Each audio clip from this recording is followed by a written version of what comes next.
Yes, I'm Batman. I'm Batman. I'm Batman, Alfred. I'm Batman. I am Batman. I'm Batman. I'm Batman.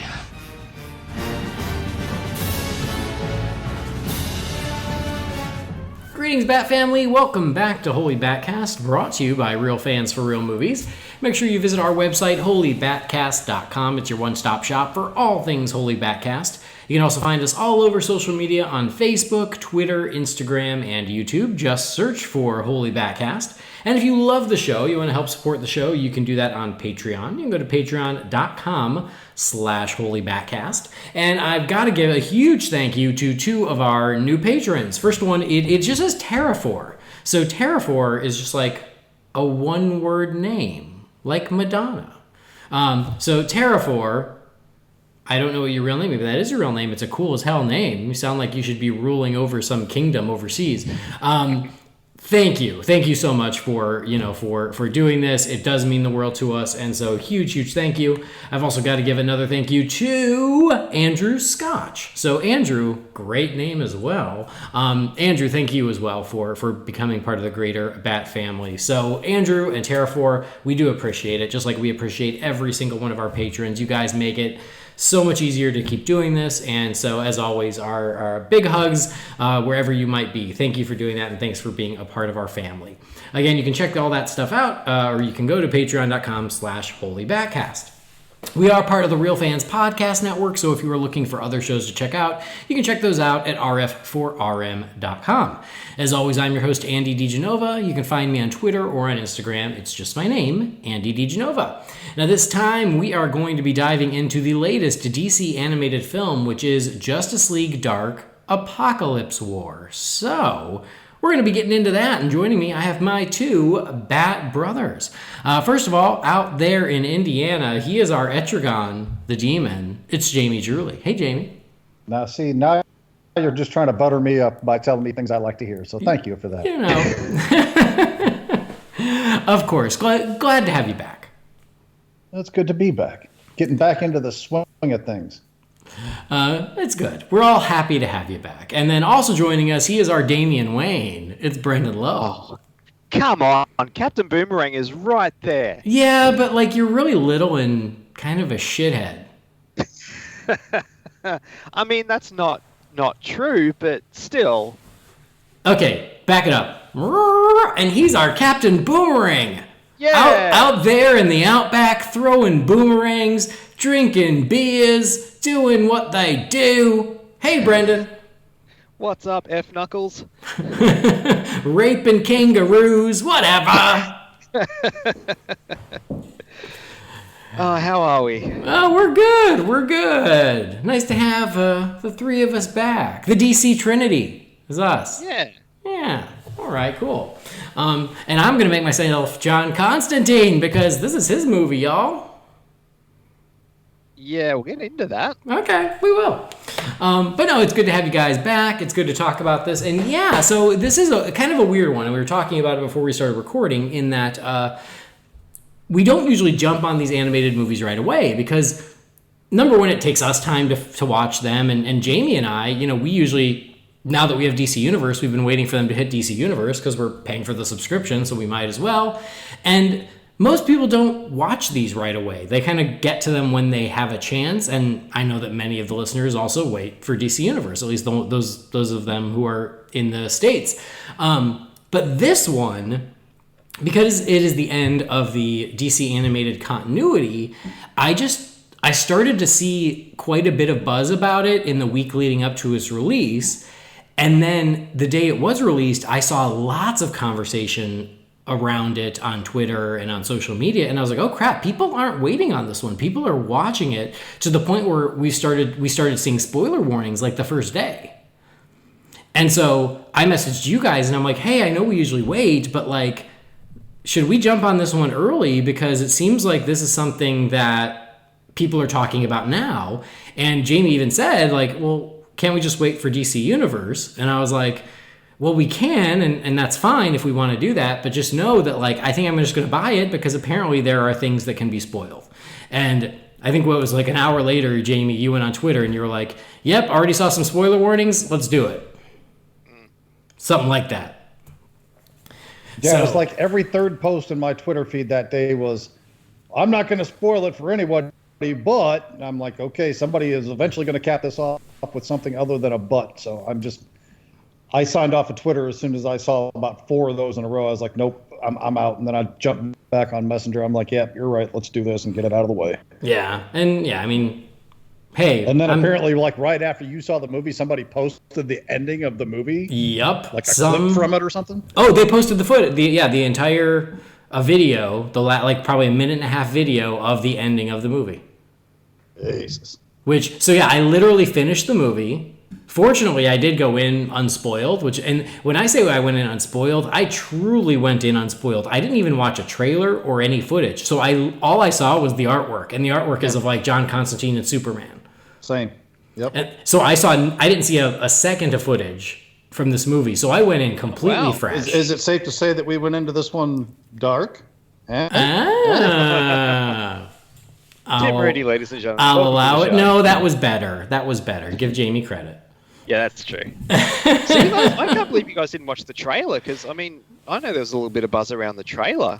I almost never watch the trailers for these unless it just happens to show up in something I'm already watching. I don't go seeking them out. Yeah, I'm kind of the same way now, just because, like, they're coming. I literally think the last trailer from one of these I watched was The Dark Knight Returns. What's that tell you? Maybe, no, I take that back. Killing Joke. Killing Joke would have been the last one I watched. Wow.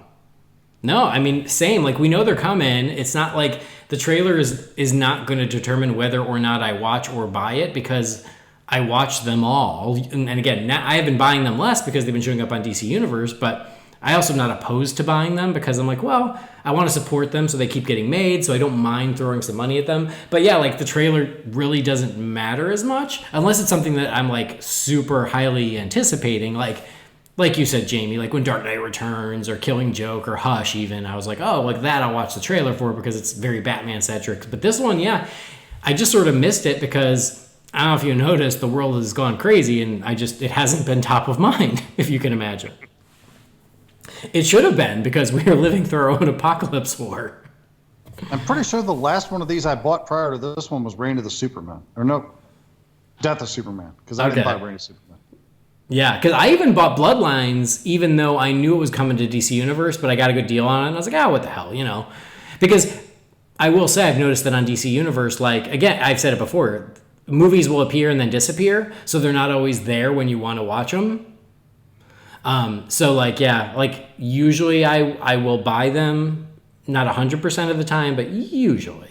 So, anyway, this one, like, yeah, I was like, I don't mind buying it, especially right now when we're all at home anyway. I want something new to watch. And yeah, I watched it, went in completely dark, as you said, and went on Twitter and was just scrolling. And yeah, someone posted the last 1.5 minutes of the movie and going, I can't believe this is how it ended. And I was like, okay, I don't care if you don't like the way it ended. I don't care.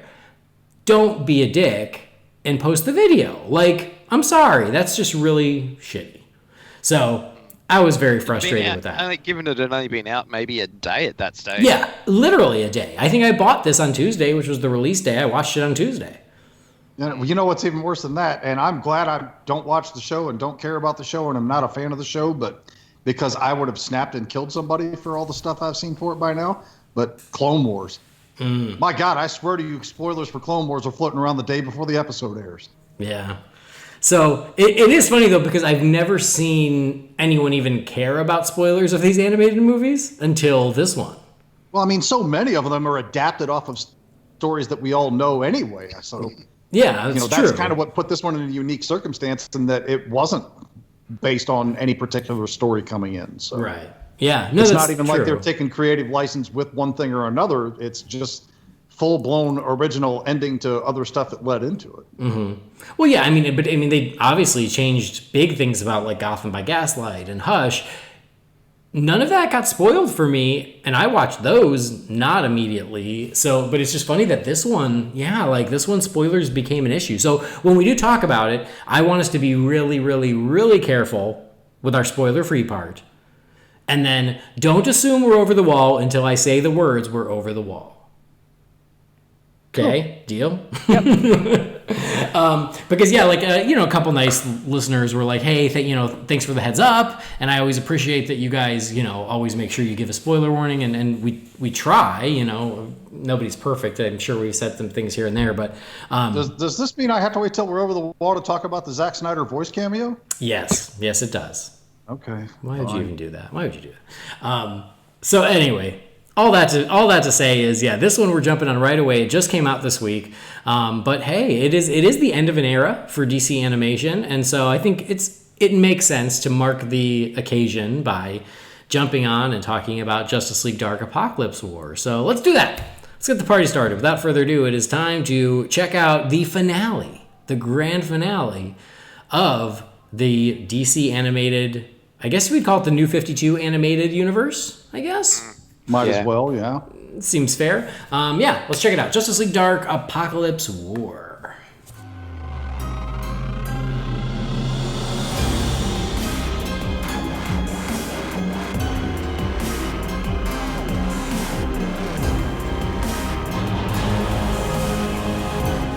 All right, again, this one was released digitally just this week. It will come out on disc in 2 or 3 weeks. Yeah, it's usually about that time frame. Okay, so it was digital May 5th. They need to do away with that mess too. I know. You digital today, 2 or 3 weeks disc, 6 months later DC Universe. It's like, my God, the headache of it all is just ridiculous now. Yeah, so digitally May 5th, I bought it. The discs come out, 2 weeks later, May 19th, and then it won't hit DC Universe for about 6 months, which.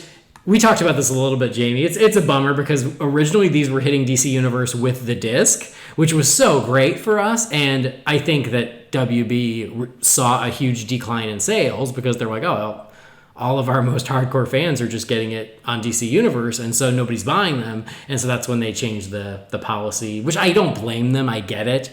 But it was a bummer for us because we're like, now the choice is wait 6 months or drop the money to buy it right away. Choice is easy for me. Well, there you go. Anyway, because this is part of the in-continuity animated films that started with Justice League War, this has, all the returning voice casts. Jerry O'Connell as Superman, Matt Ryan as Constantine, Jason O'Mara as Batman, Taissa Farmiga as Raven, Stuart Allen as Damian Wayne, Tony Todd is Darkseid, Rosario Dawson as Wonder Woman. So it's all the voices that we've had since Justice League War are here for this grand finale. So I don't even want to give a synopsis yet, because even a synopsis I feel is spoilery, because again, going in blind, I had in my mind what I thought it was going to be, and I was completely wrong. It's not anything that I expected. So, this will come as no surprise to anybody that's watched these movies. Even going into the live action movies, sometimes it gets a little bit suspect. But really, the naming of these things is really suspect. Mm-hmm. Yeah, this one was no exception. About it's kind of like the Assault on Arkham thing again, where it's Batman's in it, but it's a Suicide Squad movie. Like, this is barely a Justice League Dark movie, aside from Constantine and Raven. Really. Well, Raven's not even really Justice League Dark. She's Titans. Well, she is in this Justice League Dark, as I am currently aware. Well, technically, Wonder Woman is the head of Justice League Dark in current continuity. Constantine is involved. Swamp Thing is involved. Detective Chimp, Blue Devil, Man-Bat, and Zatanna, and I think there's one other one I'm not thinking of. Deadman? Swamp? You said Swamp Thing, but Deadman? Etrigan? I think those two have shown up, but I don't know if they're really part of their team, if you will. Yeah. So, well, anyway, at any we'll get into that. We'll get into that because yes, I have my own thoughts, but I'm curious to hear your thoughts. So I'm not even going to start with a synopsis. I want us to speak just our overall reactions in the vaguest of terms. No spoilers, no story points. Just you liked it or you didn't like it. And then I'm going to give a spoiler warning really early on this one because, I feel like to talk about that, is it a Justice League Dark movie? I feel like that starts getting us down the road where we talk details. So, spoiler-free, Jamie, overall thoughts on Justice League Dark Apokolips War. Watched it twice. I like it. I don't love it. There's things that I do love. There's things that I do like. There's things I don't like. There's things that I I we're running the full gamut of emotions with this one for me. I I can tell you the first time I watched it, and Andy, I sent you the message, Brendan. I didn't involve you with it because I wasn't sure if you'd watched it yet or not. But I told Andy if I would have turned it off with 10 minutes to go, I would have thought it was great. But the last 10 minutes had me driving to work in a rage fit. Oh, really? Yeah. But then I watched it again today. I told Andy, I was like, I really want to be able to watch it again. So I did. This is the first time I've been able to watch one of these twice to actually be able to review it in I don't know how long now. And I am happy to report that the lows did not feel as low the second time around. I'm sad to report the highs did not feel as high the second time around either. So for me, this one is, not to get the cart too far ahead of the horse, I'm really kind of in middle territory with this one as far as these animated films are concerned. All right. What about you, Brendan? I really liked it. I don't know if I loved it, but I certainly really liked it. And this is something I'm keen to sort of get into a little bit later with Jamie. I quite liked the humor in it. One character in particular, the language didn't bother me because I believe this one's rated accordingly. I think it's got an R rating for you guys, and I believe that'd be MA here in Australia. I liked how it ended up, to be honest. But I mean, I've been wanting to see a change in these movies for a number of years, and we've talked about it on the show a few times as well. So, it's curious. I'm really keen to see where they go next. If it goes back to how it used to be, where each movie's its own thing, or if they start a new continuity. I'm trying to be careful with what I say, but I will say, I'd seen the trailer, so I knew essentially everyone was in this bitch. so that didn't surprise me at all. But yeah, there were a few things where there was a few holy shit moments. Let's put it that way. I think Brendan, you bring up a good point, and I think it's worth noting it is absolutely R-rated because of violence and language specifically. Like, I think this is the first time we get F-bombs in this animated universe, and we get a couple of them. So, yeah, they just went full-on rated R, so know that going in with eyes wide open. I feel like what's so interesting is that I feel like reactions have been all over the place on this from what I've seen on Twitter specifically. I've seen people who said, oh my God, they loved it, knocked it out of the park. It's one of their favorite ones. They think it's great. And I've heard people who hated it and thought it was terrible. So I went in kind of thinking, oh, it's going to be like a love it or hate it thing. And when it was over, I'm more where Jamie is, where I'm kind of in the middle. Like, there were things I enjoyed about it. There were things I didn't like about it. And so I kind of, when it was over, I'm like, I don't know how I feel. It was okay. And that's where I am. I did watch it again. And I've said it before, but I do feel that these animated movies usually need 2 viewings to really take it in, because they have to be so efficient in their storytelling that you will always miss things the first time around because it's quick. So I always do try to watch them twice. I did here. And what I came to is I'm like, if I kind of frame this movie appropriately based on what it is and put it in a framework, then I can enjoy it more. And I guess I can tell you what that is, when we get over the wall. But it's sort of like managing the expectations of what the movie actually is based on what I thought it was going to be, or even what I imagined based on, it's the finale of the animated in continuity universe. I kind of imagined what that could be, and this is not that. It almost helps to think of this movie as an Elseworlds movie, as opposed to an in continuity movie, which is ironic because it is absolutely in continuity, but I'm like, I feel like I enjoy it more if I consider it more Elseworlds, more of a what if movie of like, oh, what if this is what happened? And then it's kind of fun because the movie takes some huge swings and some huge liberties and does some really outrageous stuff. And I think they're allowed to do it because it's the last one. But I also feel like there's that part of me that's like, I enjoy a certain amount of status quo in my DC universe. And this movie throws all of that out the window. And so I'm like, it's not really what I want from these characters and their relationships and where they are and what happens to them. But if I go, well, it's what if, what if this is how the Apokolips War played out? What if? And then I can go, okay, then all this weird stuff is better. So yeah, I think that it's a really interesting way to wrap up the continuity. But I'm in the middle as well. I think I enjoy it for what it is. I don't love it. I don't think it's amazing, but I don't hate it either. I think it's easy enough to watch, and there's certainly some fun things. And again, if you look at it as like, oh, all bets are off, then it's a lot easier to just get enjoyment out of how crazy things get. And that's kind of where I'm at. That's fair. And also to tack onto what you said about people loving it or hating it, I'm going to bet that if you're a character purist that thinks that they all need to be portrayed in a specific way and there's not really a lot of flexibility in how you view that, this movie ain't for you.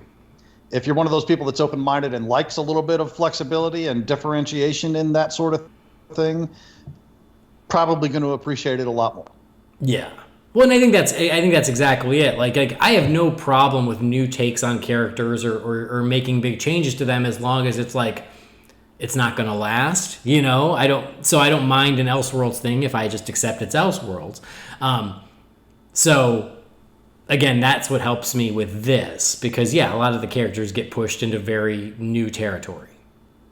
So it sounds like Brendan liked it the most, and for me and Jamie, I think it's a mixed bag. I definitely think it's worth checking out, especially if you've been following along this far. But I'd say go in knowing that things are going to get crazy, and it's best to just go with it. And hopefully you'll enjoy it more for that reason. But I also agree with Brendan. Like it is kind of, it's nice to know that all right, this phase is wrapped up, and now what's next? And it'll be very interesting to see if everything then just becomes standalone, which I'm not opposed to. I think that's cool. Or if they do start a new continuity. I don't know. It'll be interesting. I will. I'm not sure if I said it before, but I've only seen it the once. So I might be a little bit hazy on some details. I've actually got it playing quietly on my TV now as we're talking. But I've only had a chance to watch it the once. But just to piggyback off what you said there, Andy, quickly, like I liked it when they were all individual, like one and done movies, kind of like my comics. I like I'm not a huge fan of massive story arcs, but I mean, for the most part, you could watch these movies as their own thing. Yes. That's just it. I mean, you don't have to have seen any one of the other ones for any of the rest of them to really work. Yeah.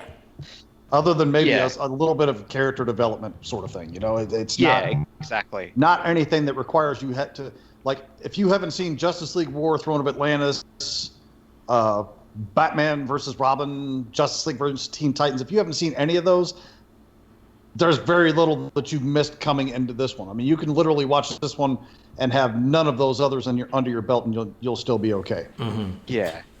Yeah, and it is interesting because I agree with that. Is like each of them, yes, they're all in the same continuity, which is why you get the same looks for the characters, the same voices for the characters, but each of the stories tend to stand on their own. And so I almost had that internal debate while watching it. I'm like, do I think I would have enjoyed the in-continuity movies more if they were better connected? Because this, as a wrap-up, as a final movie, there are things that were introduced in some of the other in-continuity movies that never really got paid off, that never really panned out, that nothing really came of it. And I was like, that's so weird, because we're wrapping it up, and that stuff, we thought it was leading us to something else that never happened. So like, would I be more invested in this finale if it all was more, if each one did lead to the next and lead to the next? Like, a good example, and I don't think this is spoilery, is that at the end of Batman Bad Blood, they tease Batgirl.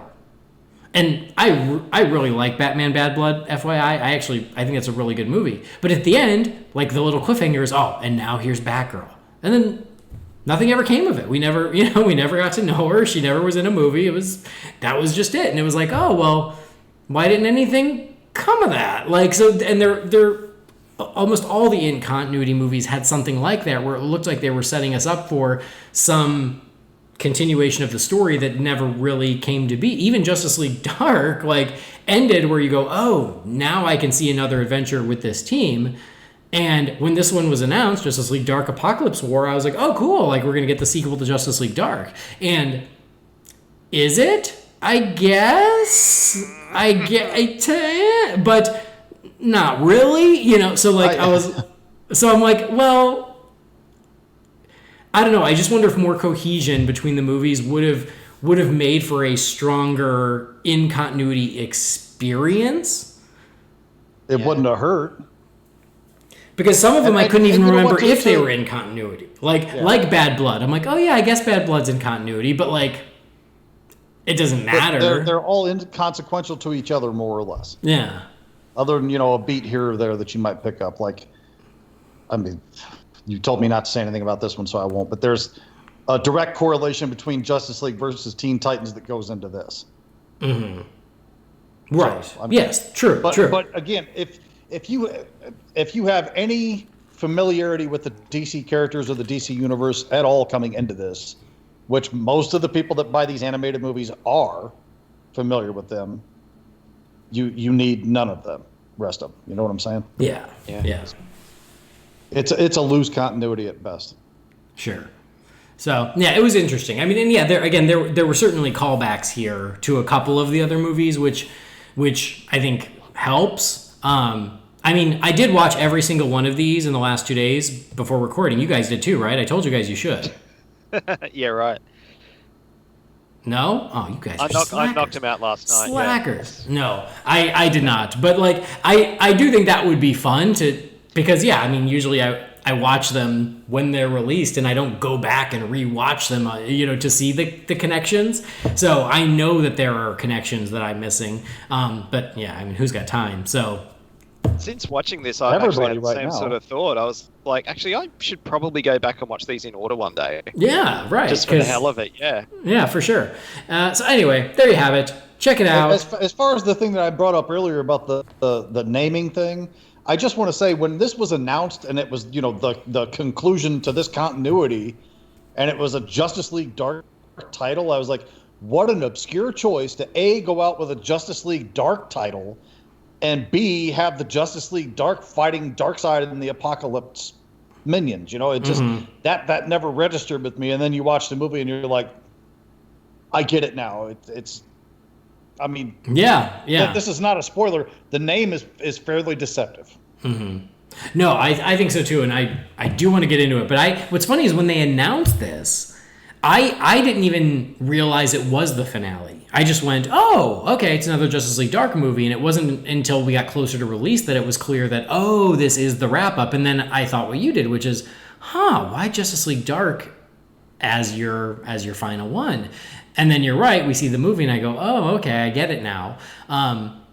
So it's so interesting. But let's get into it, okay?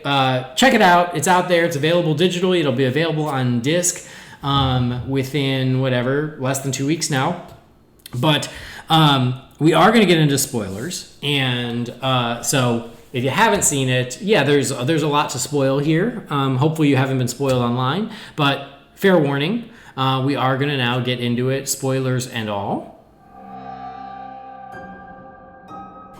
Hey everybody, it's Andy from the future. Because this is such a spoiler-heavy episode, I wanted to come back and let you know that if you want to skip the spoilers, but you still want to listen to the Wayne Manor Mailbox, you're going to want to jump forward to the 1 hour and 32-minute mark. So yeah, just go ahead and fast forward to 1 hour and 32 minutes, and then the coast should be clear, and then you can enjoy us answering all of your questions in the Wayne Manor Mailbox. Thanks! Now, back to the review. And we're over the wall. So now I said it. Now I'll give a quick synopsis because I feel like... So I had known... The only thing I really knew about this going in was that, yes, it was the final one. And then, again, I didn't watch a single piece of footage, but one of the only other DC podcasts I listened to, they mentioned, a clip got released and... we are past the spoiler wall, and they're like, oh, in the clip, everyone's in it. It's like the Justice League is in it, Justice League Dark is in it, the Teen Titans are in it, and Suicide Squad's in it. So like, because it's the finale, literally everyone's in it. And I went, oh, that's cool. Like, I didn't know that, but like, I didn't even know that until I heard them say that on that podcast. And I went, oh, cool, great, it makes sense. It's the last one. Bring everyone. Everyone comes to the party.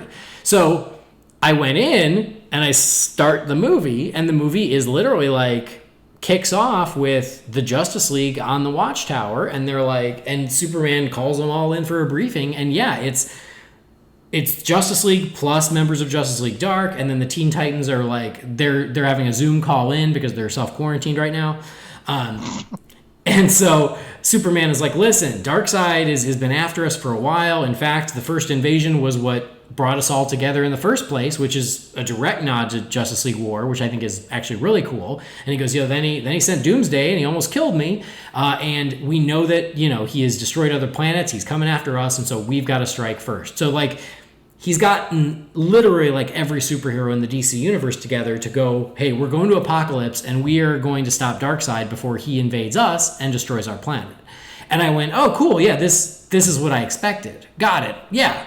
Everyone's in, big Apokolips War. And then in my brain, I went, why the hell is this called Justice League Dark? Like, okay, sure. Like, we started with Constantine, and it seems like Constantine's our character. And I'm like, okay, that's okay. But still, like, they should have just called it Justice League Apokolips War. They should have. Well, I mean, here's the thing. What do you call it?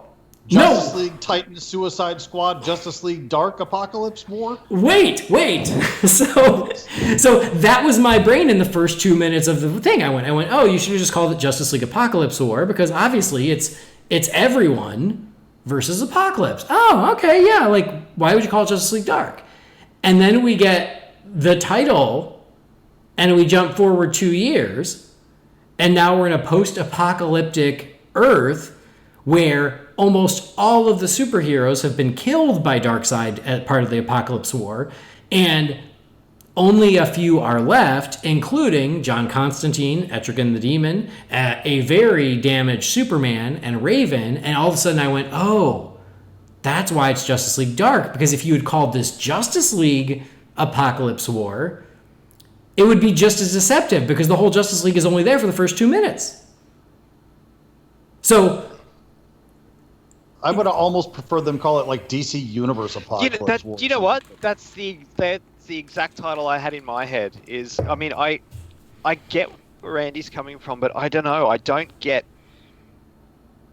think if you just called it Justice League, I don't think. Well, Justice League is a marketable name. Yeah, that's people know what the Justice League is, but if you sell it as a Justice League movie, you're going to tense a lot of people up right out of the gates.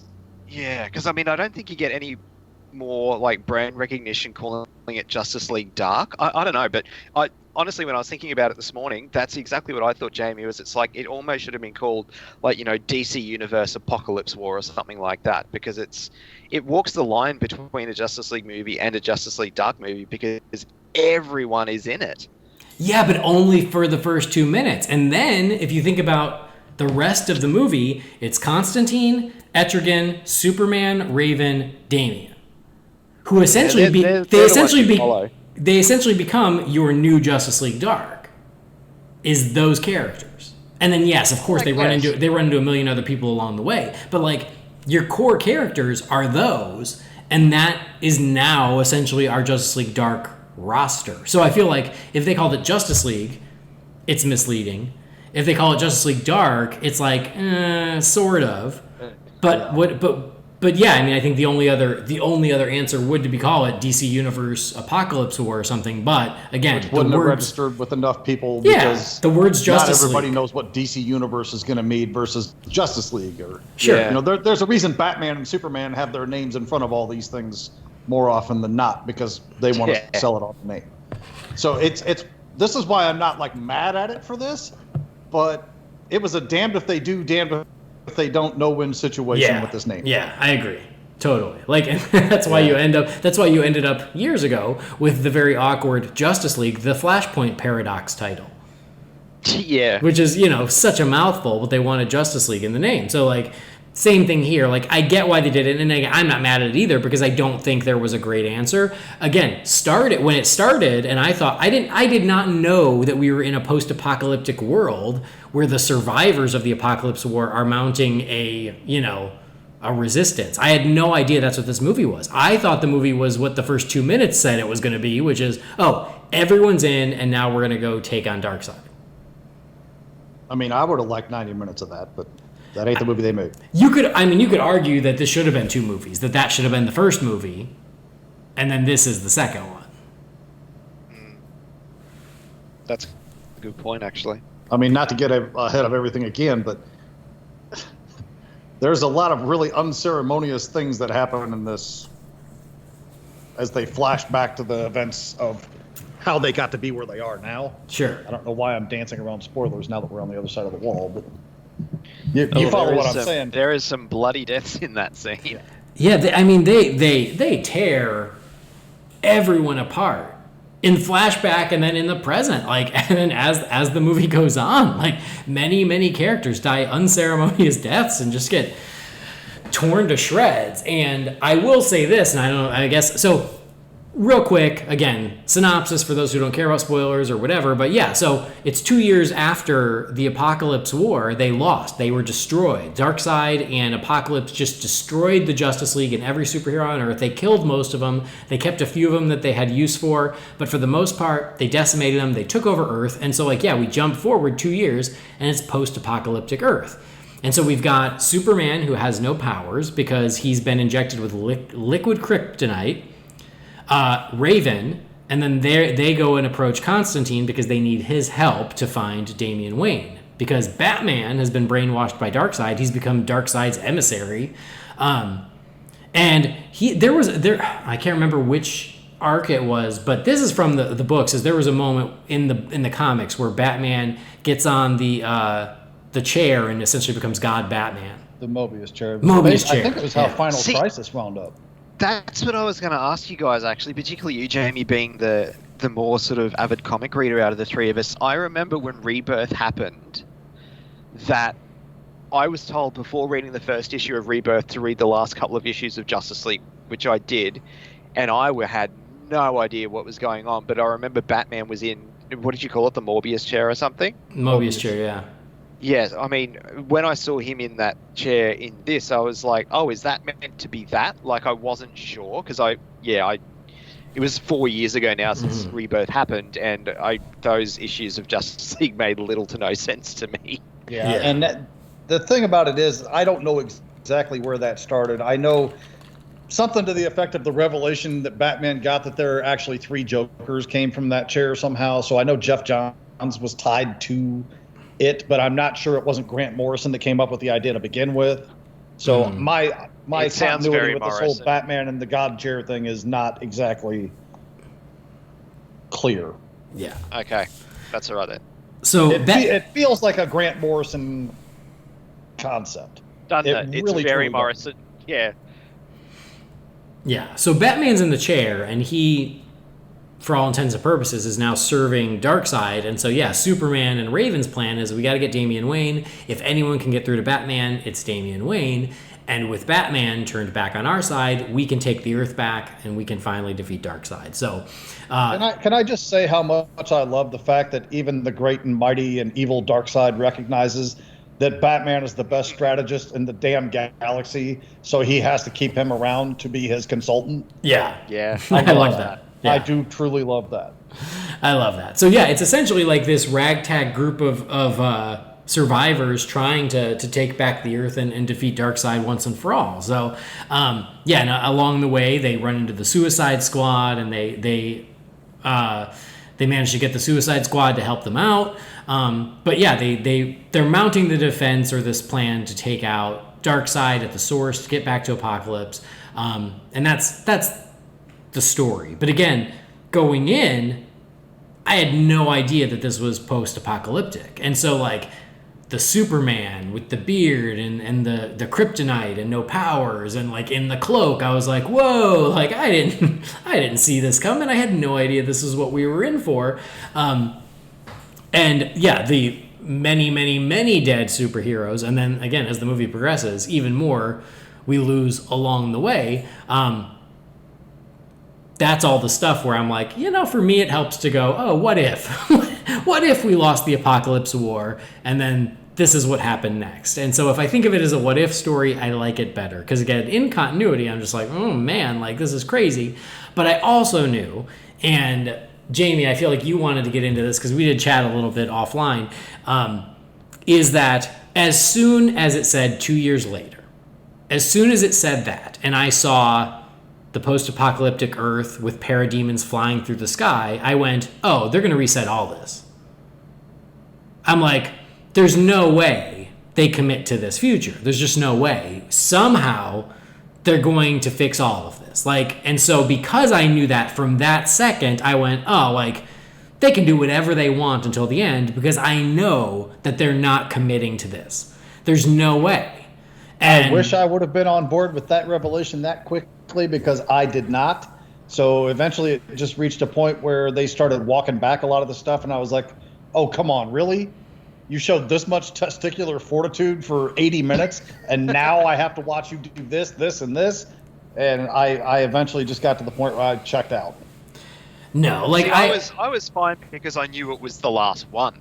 Like that's exactly it. Okay. Or anything. I just want to get into that right now and just say it.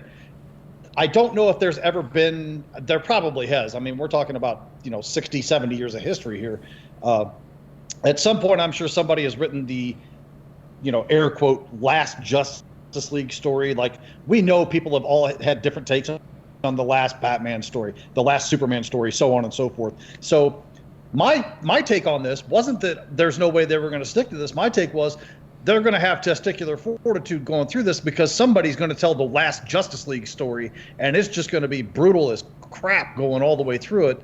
And I respected that. I respected that. I didn't like the unceremonious way a lot of people checked out on it, but I thought to myself, wow, they've really thrown all the F's out the window for this, and they're just going to give it to you in the end and say, here you go, this is what you're left with.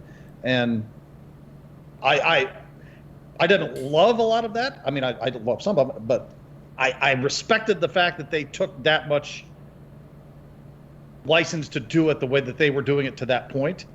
And then they just, like I say, they reach a point where they're just like, but now we're going to step back on this, then we're going to step back on this, then this. And after about 5 of those, then it's just a whole complete reset at the end. I told you, I drove to work, I was in a rage fit. Well, it's funny, like Andy, you said you picked up on the reset quite early. I don't mean to do a Jamie and jump to the end here, but and I don't know if you guys are the same, but I picked up quite early. I was like, oh, this is going to come down to Trigon versus Apokolips. Oh, absolutely. I told Andy that same thing. I said that was the worst kept secret in the whole movie. Absolutely. Yeah, like I saw that really early. I'm like, well, we know how they're going to beat Apokolips. Like, Darkseid. His name's Darkseid. This is a DC show, dude. My God, you know what I mean. Well, okay. Before we jump to that, so from the moment I saw what they were doing, I went, oh, okay, they're gonna reset it so that way anything they do, they can do whatever they want. They can go absolutely bonkers, and none of it's gonna matter because they're gonna reset it. And if they hadn't, I honestly would have respected that more. I would have respected it if they were like, no, we're just ending it here. Like, if everything that happened still happened and they committed to it, I think I would have respected that more. But again, I've seen way too many of these damn things over the years where I went, oh no, of course, we're in comic book territory. Time travel's always an option. And because of that, we can do whatever we want and none of it has to stick. So the whole time watching it, and again, as characters were just destroyed and ripped in half, and I just went, okay, sure, whatever. And that's why you just kind of have to go, okay, it is what it is.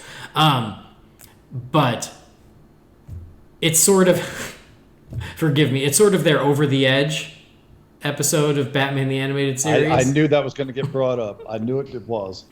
But here's I just want to get that part out of the way right now, and I don't want to have a big long back and forth about that. I can get Over the Edge the pass for it because Over the Edge happens like smack dab in the middle of Batman the Animated Series. This was the closure of this continuity of DC films. There was no reason for them to pull this ending. Mm-hmm. No, I understand. I don't want to fight it, but it's just that thing where they knew at the end they had an escape hatch, and so that way they could do whatever they wanted up until then. I think they worked in time travel better than a $2 billion grossing movie. I don't want to even leave that shit at the door. I don't even want to do it. No. Trying to not go there. No. Trying not to go there. But if anything, and I think I mentioned this to Andy in our private chat, I really think they took a lot of cues from the original plan for the Justice League 2-part movie that they put into effect here. I mean, it's not like a beat for beat thing, but like you can feel a little bit of the, like if Jay Oliva's name would have been attached to this in any way, shape, or form, I would have been convinced that this was based loosely on that instead of just borrowing a couple things from it. Yeah. I will say this, that when we get the flashback of what happened in the Apokolips War, because the way it works is like they're going to invade Apokolips and they get basically bombarded with all these not parademons, paradooms. Stupidest name in the history of comic books. So I think the name is stupid. I like the idea though. I think the idea. The concept is great. The name is terrible. Cool. I think the idea is really cool. Of like, oh, parademons, those are cannon fodder. What if we made parademons crossed with Doomsday, and now every parademon is a huge problem? I thought that was cool as hell. But well, it would be if the Doomsdays in this continuity weren't weaker than Puppy Fist. Well, not in this one. Yes, in this one. No, the Paradooms tore everyone apart. Literally. Really? Okay, then how come Paradooms were getting dropped left and right with I-beams and fire breath and swords and all that other stuff? Well, you couldn't kill Doomsday with that. I mean, they're the ones who killed the whole Justice League in the flashback. You understand my point. I'm not saying they aren't tougher than your common run-of-the-mill Parademon, but they're not exactly up to Doomsday level. No, they're in between. Yeah, they're in between. They're half and half. They're steroided parademons is basically what they are. But when we find out what happened and we get the flashback and we see these paradooms literally just tearing the Justice League apart. And again, this is where like the violence, holy crap, like they hold nothing back. Probably the bloodiest one. Oh yeah. And probably? Not probably. But I will say, like, I liked it. I liked it because I hated it. Like I hated seeing my heroes torn apart, but it was effective because like it was like a gut punch of like what, like it was a far more. One was disturbing. Yeah, it was a far more visceral reaction to see them just so outnumbered and so outpowered, and they're literally getting torn, like their limbs are getting torn off. The Marrow one looked like it came out of Event Horizon. Yeah, it was. Yeah. That one was very confronting. It was like, I let out a verbal holy shit when that one happened. Yeah. And you're like, oh my God. So like, I will say that like, as far as like getting the reaction they want of like how horrific their defeat was, I think it worked. To go to your point, Brendan, though, like from the moment, I mean, and it happens as soon as Raven enters the movie, she starts having issues with the Jewel, and you know that she's still being like, she's having trouble keeping Trigon at bay inside the Jewel. You're right. As soon as that happened, you went, oh, okay, this is going to end up Trigon versus Darkseid. Mm-hmm. So you're right. Like it wasn't, it wasn't subtly done. And here's the thing. When they release Trigon and he inhabits Superman, and we get like Trigon Superman, I actually dug that. No, that was cool. I thought that was cool. I liked that. And I also thought it was a really cool way to get the kryptonite out of Superman, because the whole movie, you know, he didn't really have powers because he had this kryptonite in him, and then at the end when he gets possessed by Trigon, that sort of causes all the kryptonite to leave his body. You went, oh, that makes sense in a comic book logic sort of way to get him back to the Superman we all know and love. Because even Jess was like, where did the suit come from? I was just going to say, it doesn't make sense how he got the suit back when it was all said and done, but I'll get over that. And yeah, because I turned to Jess and literally said comic logic. Yeah. Well, his beard also disappears, so. True, yeah. Yeah, he just magically transforms, but what if? But like the whole depowering him with the liquid kryptonite thing, that was harsh, and it was kind of a clever idea to, you know, get Superman out of the way more or less without killing him. Yeah. So I thought that was cool, but you know, my logic follows, you know, the general train of thought. If he's got kryptonite in his bloodstream, he's going to die. Yeah. But you know, who am I to say that Darkseid didn't come up with the technology to make it where it was just enough to depower him, not enough to kill him? But you know, you're going to go down a whole rabbit hole trying to think of it. But as far as I'm concerned, the depowering of Superman and then getting that kryptonite out of him at the end with Trigon that all works for me. Yeah, for sure. And yeah, you're right. Like, you have to just kind of accept that, oh, like, Darkseid knew how much to put in where it wouldn't kill him, it would just depower him. And I do kind of like the evil idea of, like, I'm not going to kill you. I'd rather have you live forever tortured that you failed. That old thing. I love that. The Maleficent plan. Yeah.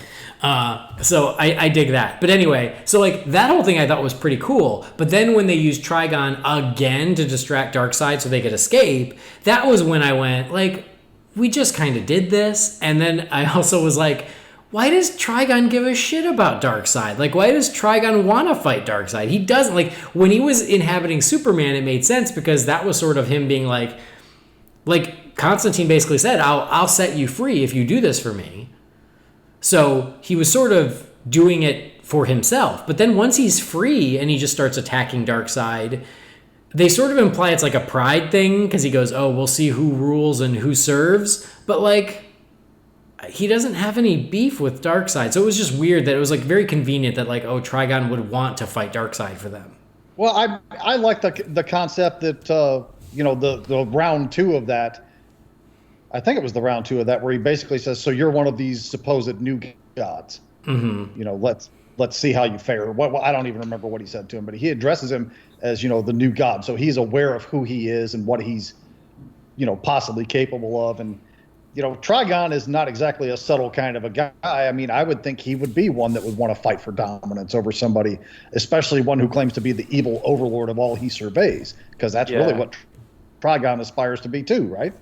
I think we've all been in the situation where you might not have a history with someone, but you meet a complete arrogant MF and you just like, oh, I want to bring you down a peg. Well, nothing makes egos want to fight more than other people who have the same ego. Yeah. Nothing. Yeah. All right, I guess so. I just thought it was more of a deus ex machina where it's like, oh, we got to get out of this. Thank God we got Trigon. I would have preferred it been a little bit more smooth without a transition in there. Mm-hmm. Like, Darkseid defeating Superman and releasing Trigon from Superman. Because if there's one thing that didn't work for me about that, it's that Superman, susceptible to magic, hates magic, can't deal with magic, and then all of a sudden he gets a video from Lois Lane and he can throw Trigon out of him. Raven's been controlling him with every ounce of being that she can muster with magic for how many years now, and Superman can just snap his fingers and be done with it. I didn't buy that part.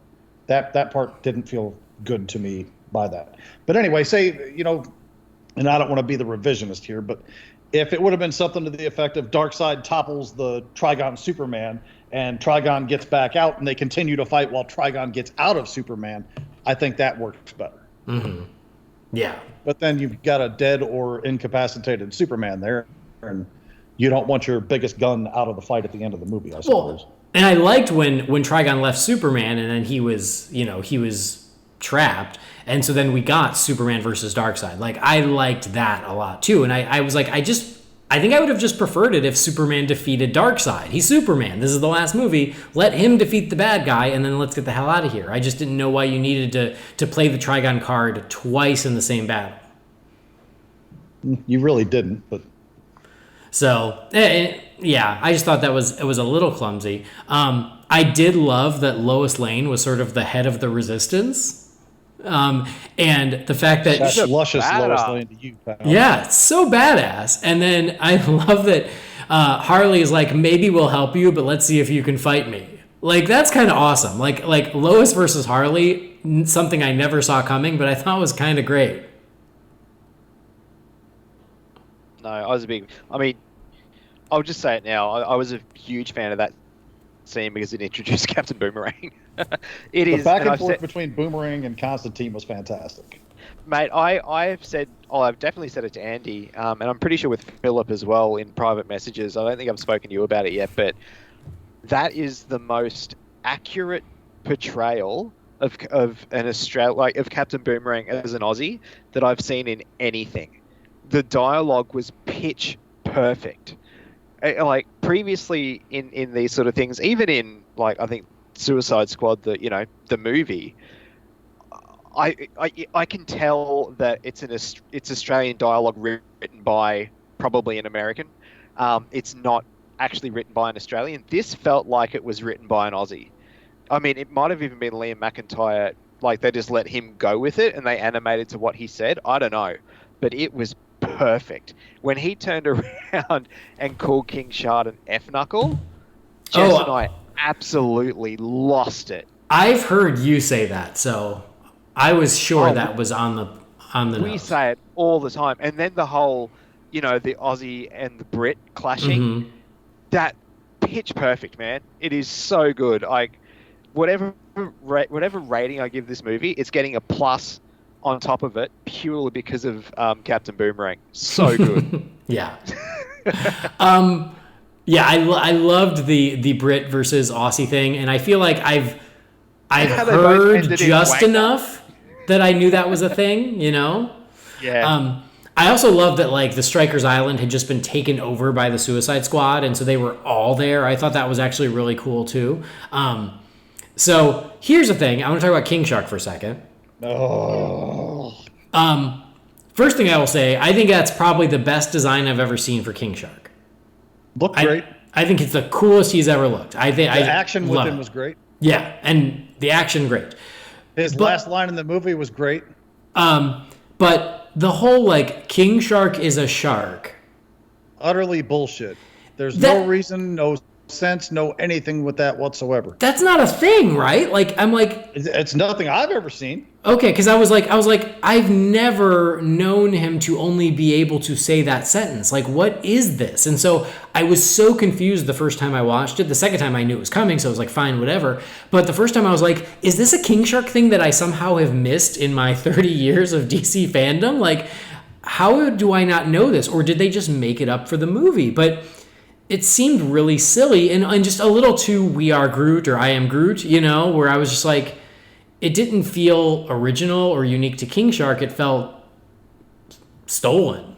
I mean, for all of the characters that are in this film, like, I don't know the exact count. I haven't paused it and, done a tally or anything. But say there's 100 characters in this movie, like 12 to 15 of them actually have speaking parts. Yeah. I would rather him been one without a speaking part. Just let him growl and bite. Don't even let him talk if that's what you're going to have him do. Yeah.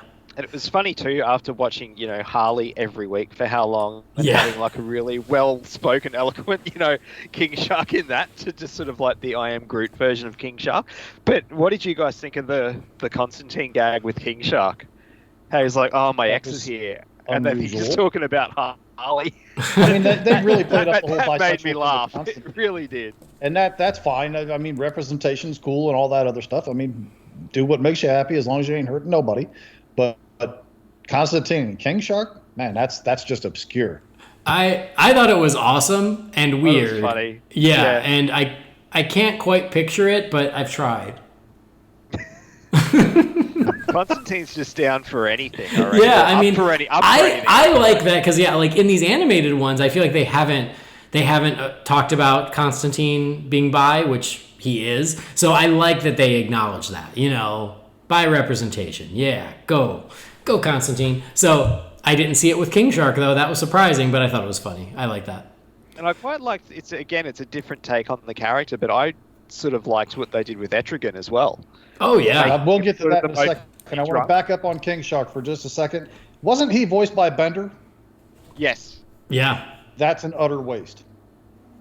Yeah. I will say this about so I thought that the King Shark is a shark was dumb. But I did like the way it paid off in the end. I thought that was really funny. So like if you committed to this stupid thing where he only says one thing, I love that at the end when he says to Captain Boomerang, it's been a pleasure serving, or it's been an honor serving with you, and Captain Boomerang's like, oh, you've got to be kidding me. It almost made it worth it. That Not gave quite. a tongue at one of my shorter heartstrings when he gave that. I always love it when people have like the oh God, I can't even remember his name. Vasquez and the guy in Aliens when they have their hands on the grenade together. Gorman, wake up, Gorman! I'm gonna kill you. Yeah. I mean, it's one of those things where people who maybe they've seen eye to eye, maybe they haven't, maybe they're brothers, sisters, whatever, and in combat, and they're together at the end, having each other's backs, or if they've been, mortal enemies and they still wind up having each other's backs at the end, and somebody always shows that honor in it. So even saying the line wasn't even necessary, but I always love that sort of thing. So that I like that a lot. Yeah. I just didn't like what King Shark had to say prior to that. No, I agree. I will also say, though, I loved when the Suicide Squad got outfitted with kryptonite weaponry for the Paradooms, and Yes. King Shark had kryptonite teeth. Yes. Oh, that was awesome. I don't know how it works, but it was King awesome. Shark is fantastic. Yeah, it was It's awesome. actually one of my favorite things in the whole movie. But Yeah. Like King Shark is a shark thing had to go. Yeah, I agree. There was another. What were you about to get to? Etrigan the Demon. Yeah, Etrigan. Spoilers: Etrigan is the co-MVP of this movie. Okay. I'll agree. I love what they did with him. And Jamie, you and I see eye to eye. We do not like rhyming Etrigan. It's annoying. Yeah, I know. You especially get into writers who are particularly wordy that want to really get clever with the whole thing, and it wears on my nerves badly. It's this annoying. Is how I would love Etrigan to be portrayed in everything I ever see him in from now on. Preach. It's just because like of the rhyming stuff that I'm not a huge Etrigan fan, because it just gets on my nerves. It's after a annoying. while. Yeah. Totally. So I love that in this one. Nope, he's normal. I like that. Like he's just he's just bitter and jaded after everything that happened. And I like when Constantine even calls it out. He goes, oh yeah, he's sort of just given up. He doesn't even rhyme anymore. Two things with Etrigan I didn't care for. The one where he belches and they're like, "Oh, I think it's Raven that says I would expected there to have been fire." No, that only happens when I fart. Yeah. I could have done without that. That was just. I'm sorry. That made me laugh like a child. Of course it did. You child. And I didn't really care for how he went out, but past that. Oh, see, okay. I love the way he went out because I love that he said like, oh, so this is the end. And he says, it's the end of the race. I regret nothing. It was fun. I'm like, that's a way to go out, man. Like you own it and you're like, I did my thing. The race is over. I had fun. Hell yeah. I hope I go out that way. Via con Dios with that because it didn't work for me. But I thought it was great. Like he just, went out like a champ. Yeah, I liked it. Back to the Suicide Squad. This was something that Brendan brought up. Brendan, you asked, like, we thought Black Manta died in Throne of Atlantis. Yeah, now Philip and I have been talking, and he points out that Black Manta was in Suicide Squad Hell to Pay. That's what I thought, yeah. Yeah, but was Hell to Pay part of this continuity? Yes. Is it? Yeah. Yeah. You sure about that? Because the animation and everything's different in that one. Hell to Pay is. I remember it was a very loose connection, but I remember when we watched it, there was one or two things where I went, "Oh, I guess it's in continuity." We are talking about the one where Waller wants the card to get out of hell free, right? That's correct. Yeah. Mm-hmm. I didn't think that was part of continuity. Yeah. You know, it is. So because one thing I wanted to do, I just didn't have time, is I wanted to check out, like, I know there was a post-credit sequence to Throne of Atlantis, but I think it was Ocean Master, but not Black Manta, but I wanted to confirm that. And then I know that there's a Legion of Doom sequence in Justice League versus Teen Titans that I don't remember at all. So I wanted to check that, and then, Hell to Pay to see if Black Manta popped back up. So I guess we just assumed that, he survived what happened in Throne of Atlantis, and that's why he's back. That's the first thing I thought when in that scene. I'm like, hang on, is that a continuity error? Because I'm sure he died in Throne of Atlantis, but clearly he didn't. He busted out of that shark at some point. Because, I mean, you heard the crunch. Again, I mean, there was no blood because of the rating of that movie, but I thought he was gone. Mm. Hey, if Boba Fett can survive the Sarlacc. Yeah. It's back to comic logic. Nobody's ever really dead. True.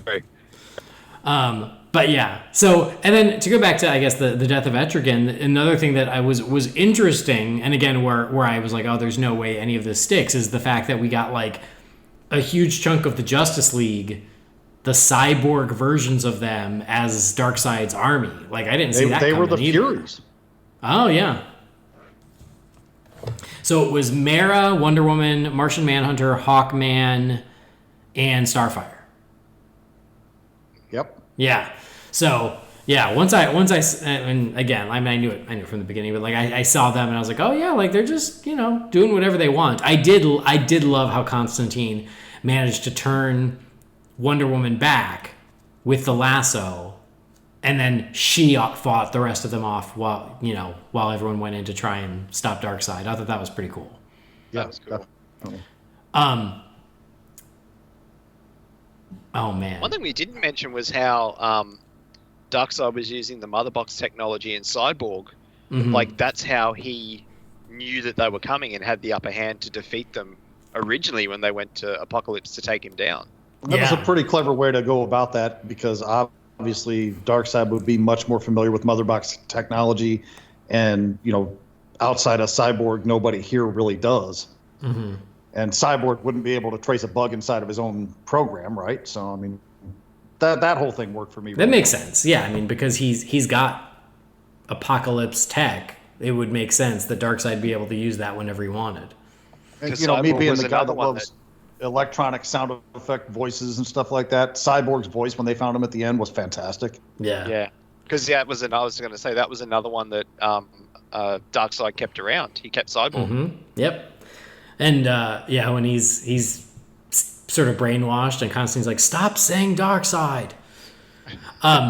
So Constantine, like I said, it's really his movie, which is again why it's technically a Justice League Dark movie, because it's his movie. But I mean, what a gift is Matt Ryan like as Constantine? You just couldn't ask So for a more good. perfect. He's going to be one of those Constantine. that's going to be tough to ever find anybody to replace him for the part, He's just because he's so ingrained in people's idea of what the character acts like, sounds like, looks like, and all that stuff at this point. So He's perfect. I will also say, in this movie, like, Constantine has so many tricks up his sleeve in this movie. He is just like, he is very useful to have around in this movie. Like, this was, I think, the first time where I went, man, like, his power set is pretty extensive. I reckon he's great.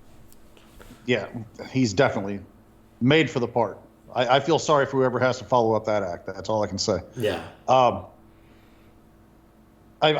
going all the way back to the beginning now, like literally the very beginning. I find it interesting that it opens up with a paraphrased version of the Serenity Prayer. Mm-hmm. Yeah. Because it basically says, I mean, I don't remember how they paraphrased it, but it's clearly what they were paraphrasing. But the Serenity Prayer is, God grant me the serenity to accept the things I cannot change, courage to change the things I can, and the wisdom to know the difference. Mm-hmm. And I'm thinking to myself, how much of that is directed right at the fans of saying, just go on the ride and deal with it the way as it's presented, and don't get too riled up about what we're going to show you now. Yeah. Well, and it also really, factors into what the Flash chooses to do at the end, with going back and resetting the board, as they say. Which brings me to my next point. The title of this movie should have been Flashpoint 2. Mm-hmm. Well, so here's what's crazy is, like, I guess, like, the in-continuity universe did start with Flashpoint, but all the voices were different in Flashpoint, so I guess in my brain, I didn't realize they were supposed to be connected. Was Flashpoint before Justice League War? Yeah.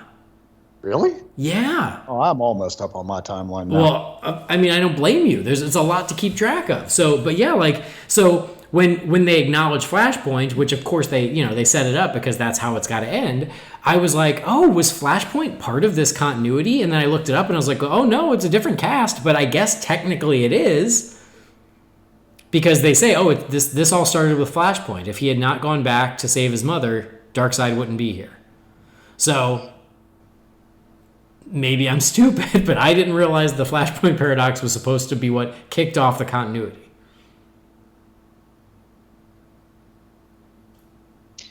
Yeah, it's, again, potentially comic logic. I from my mind, I thought Flashpoint came after Justice League War, but no, it didn't. So. Nope.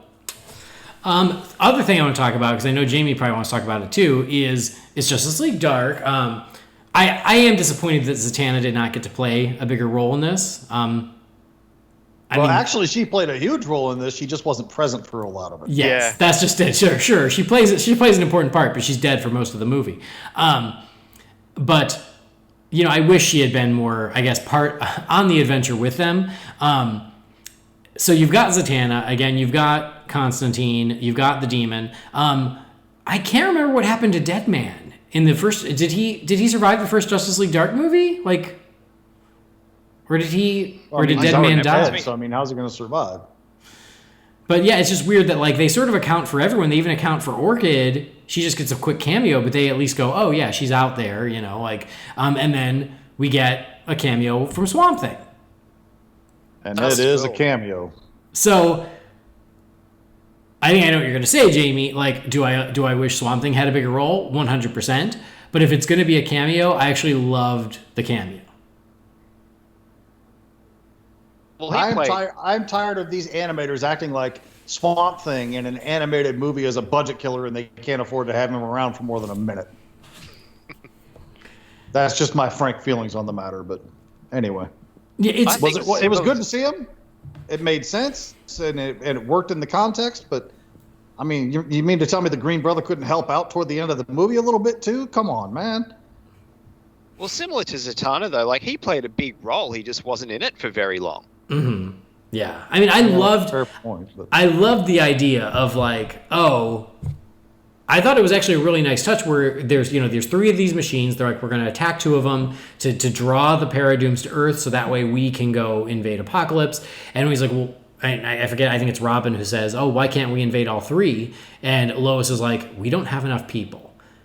And you're like, oh, damn, things really are dire, and I actually really like that. And then when they realized that attacking the 2 of them wasn't enough, I loved the idea of Constantine going, okay, and he shows up there and he goads Swamp Thing into attacking the 3rd one for him. I thought that was brilliant. I loved it. In context, it's fine. It's just But yes, do I want more Swamp Thing? Yes, 100%. Yeah, no. Swamp Thing should be in a portion of the movie, not in a cameo. That's my. I'm not going to get hung up on this all night. No, I hear you. So the other thing that I thought was kind of cool was the fact that we find out that when things go bad in Apokolips, Constantine took off, and that was the whole thing. Which when they showed the clip of that happening early in the film, all I could think to myself was, that's bullshit that Constantine would just cut and run like that. Yeah. And I thought the same thing. They circled back to that and gave you the reason why it happened the way it did. I really like that a lot. Yes, I agree. Because when it happens, you're like, well, that is bizarre. What the hell? And he even says it himself. He goes, I don't know what came over me because I've never done that before. He's like, I've faced many bastards in my day and I've never run. And so, the solution to it, I thought was awesome, that Zatanna used a spell to force him to run. And it wasn't just for her, it was because Batman convinced her to do it, because Batman knew they needed a plan B, and the only way they could have one is if Constantine survived. Which is amazing. I love that Batman was like, hey, if this doesn't work out, we cannot sacrifice Constantine, so you got to promise me he gets out. It was a repellent curse or something, wasn't it? Something. I forget the term that was used, but it was something along those lines. And so when Constantine finds out and he goes to Batman and he's like, oh, we're going to have a talk. I thought that was awesome. And then a minute later after they formulate this plan, he no-look points at him and says, still pissed at you. Right. Yeah. Yep. I thought that was awesome. So I will say I like Damian Wayne in this. I thought it was kind of cool to be like, oh, this Justice League Dark 2.0 includes Raven and Damian and a depowered Superman. I thought all that was kind of neat if you look at it that way. I like that this was an older, more mature Damian Wayne. And when he goes to snap Batman out of it, and there's a whole subplot about someone from Darkseid's camp is feeding us information, and I don't know about you guys, but I immediately thought, oh, it's Batman. Of course it's Batman. That's what I thought. So I love that it wasn't. Playing the Hong Kong. Yeah, I love. It was cool and unexpected that it was actually Lex. I thought that was neat. Except for Lex sucks, but yeah. Okay. Lex is fine. His voice is questionable. I don't know why you guys hate that voice. I don't get it. I like it. So Let's put it this way. I'm glad this was the last time I'm probably going to have to hear it. I know. But anyway, when Damian does get, he gets through to Batman and Batman's about to kill him and he flashes back to Joe Chill. So cool. Like, really well done. See, I thought that was just a little flimsy. Really? Okay. I put this, and this isn't going to make me popular with a lot of people, but, whatever. It's my opinion. I'm entitled to it. I like the concept of the Martha thing. I never liked the way that it was handled. I thought it was a little clumsy. I feel the exact same way about this. I like the concept of that being what snaps Batman back around. And in this case, I don't even know of a better way they could have done it. It just felt like all of a sudden it was there, and it just, I don't know. I feel like there had to have been a more effective way of getting that across and getting him out of the situation that he was in. See, I feel like this is the Martha scene, but done more subtle without dialogue. And that's why I like it. I'm like, this is really all that needed to happen in BVS. Is he needed to nobody needed to say a word, and you just flash back and you get it. And that's what they do here. Okay. I like both. Again, I don't dislike the Martha thing. I just think there was a better way of handling it. Yeah. I've said that right along. One scene I did quickly want to mention that I thought was heartbreaking was the scene when Darkseid went to Oa. Yeah. And just laid waste to all the lanterns, but you've got Jon Stewart crawling along the ground, with his last ounce of strength, saying, trying to say the Green Lantern oath, and then the power battery just getting taken out, and Oa it's gone. I didn't like how Kilowog went out there, but that's only because I love Kilowog, so. Yeah. I also didn't like the fact that Aricia, who was one of my favorite Green Lantern people, was lying there dead on the ground. Guy Gardner, I was fine with that. I didn't care about him.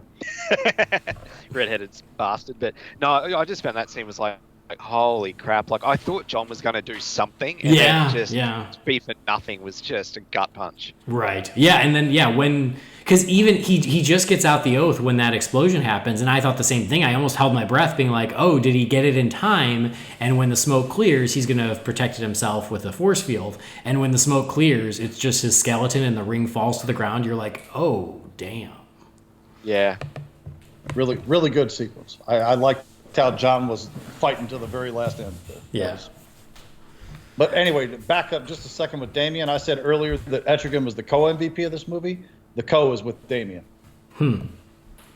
I love Damian in this. Yeah, I liked him a lot in this too. I think that this was again, like I said, a little more mature Damian. I thought that was cool, and I like that he even said, oh, it's my responsibility to help my father, and if I can't get through to him, it's my responsibility to kill him. And I love when he sacrificed himself to save his father. I thought that was awesome. That was spectacular, and that was the moment that led to me starting to go, oh, come on now.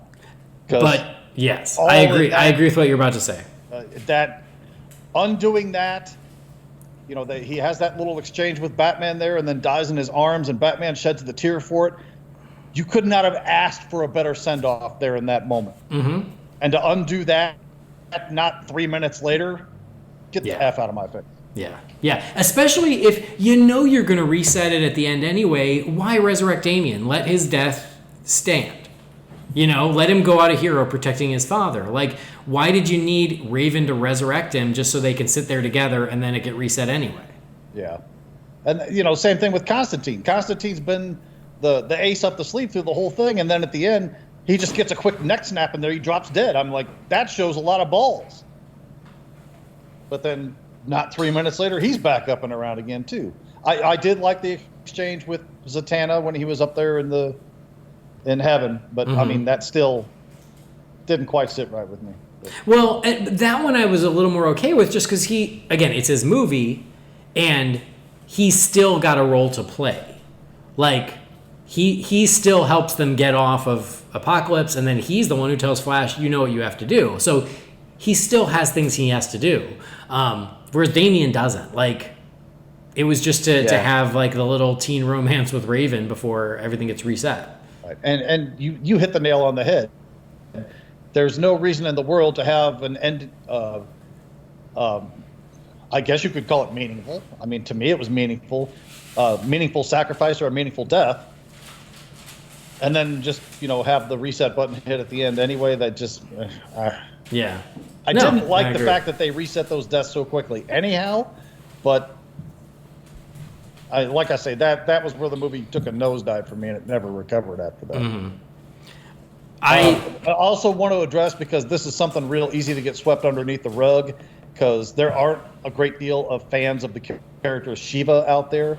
Mm-hmm. And I'm not a Shiva mega fan, but I'm aware of Shiva. She is not very arguably the best hand-to-hand martial arts fighter in the entire DC universe. And she got punked every step of the way in this movie, and I did not like that. She got one right between the eyes. Well, I mean, she got punked by Etrigan, which I get. Etrigan's a demon, so it's not real easy for a standard human with martial arts skills to fight a demon, but, I mean, they could have given her something better to do there. And then having just some random damn henchman thug hit her from a second floor balcony with a shot between the eyes. No, it didn't.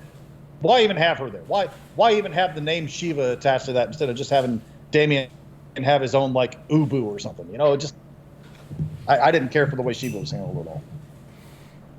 All right.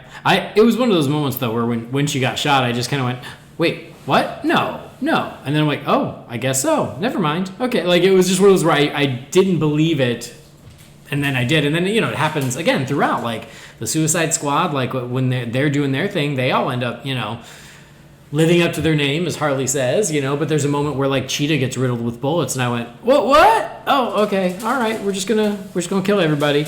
So, yeah. Well, like I say, if there's 100 characters, no only 12 to 15 are allowed to actually talk at any point in the movie. So, well, I will say that, but I like that because it's animation, you literally can cameo whoever you want as long as they don't speak. Yep. It doesn't cost anything. It costs $0 to draw whoever you want into that movie. That's true. Which I thought was nice, because, again, it allowed you to have a lot more cameos. So there was a quick cameo with Batwoman and Batwing and Batgirl. They didn't say anything, but, it was a little nod to call back to Bad Blood. And so they did that throughout. Shazam, he gets his leg ripped off, and I like that when you see him later, he has, like, a lightning leg, which was kind of neat. Yeah. And the claw marks on the face, and, I mean, he was all kinds of tore up. Right. But no, the Batwoman, Batgirl thing, I mean, that did to my heart a lot of good seeing that 5 seconds right there. Just to see him, it's just good. It's good they're there. Batwoman got taken out there, and then Batgirl, she lives to fight the next day or however long it is, and then she gets taken out pretty quickly the next time she shows up. But at the same time, just seeing the two of them fight back to back, I mean, that's something I'd love to see. So, I mean, points for that.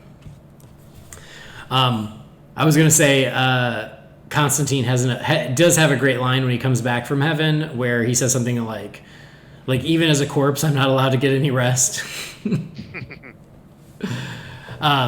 So yeah, no, there's good stuff. Did the F-bombs bother you, Jamie, going into this? I'm so desensitized to it now. I don't even say anything about it anymore. Yeah, we've had that issue ever since, like, this started, and it wasn't F-bombs until now, but, like, some shits and some dams and a-hole and some of this, and where you're like, why do you need that? Do you really need it for this? And for this one to go full on, the first time I watched it, the first F-bomb was Raven. She goes, oh, for F's sake. And I went, like, I did a double take, and I rewound it, because I'm like, I don't know if I heard that right. And I'm like, no, I did. They said it. So, I mean, you're ripping superheroes in half. I guess you can drop some F-bombs. But I do hope that now that this is over, like, there's no reason for that. Like, there's no need. Like, come on. Like, except for having F-knuckle just for Brendan to giggle at. But other than that, you don't really gain much from the swearing. No. There was a few in there, though. Yeah, there was. I could always do without it, but at this point, I feel like a broken record whining about it, so I just, whatever. Nah, I know. I understand, but I just thought it was worth, just because this was the first time they really went all the way with it. All right. Anything major that we missed before we give some closing thoughts? Speak now. Think of. Or forever hold your peace. It'll be a half an hour after we hang up when I was like, damn it, I forgot to say this. Yeah. You know how it goes.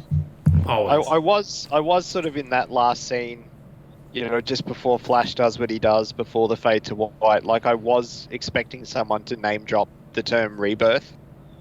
Ah, interesting. Well, I expect that's going to be the next line of continuity. I don't know that for sure. It's just obviously that's the next logical step because, I mean, this is a rebirth of sorts. Well, I've always found it weird, and I think I've said this previously too, that the New 52 in the comics ended 4 years ago. Like, it was May 2016 when that happened. And these movies have just kept going in that New 52 continuity. In terms of, I guess, brand synergy, that's never made a lot of sense to me. So yeah, but again, I mean, if you go with Rebirth, I mean, again, it's 4 years in. What happens if DC want to change things again? It's a tricky one, but that's why I wouldn't be surprised, and I wouldn't mind if they kind of just went back to doing their own thing. Yeah, I mean, I'm okay with a line that are in continuity. Like for this one, what it seemed like it was going to be is that each Justice League movie would lead to the next Justice League movie. And then everything else was sort of standalone. And, I liked that idea.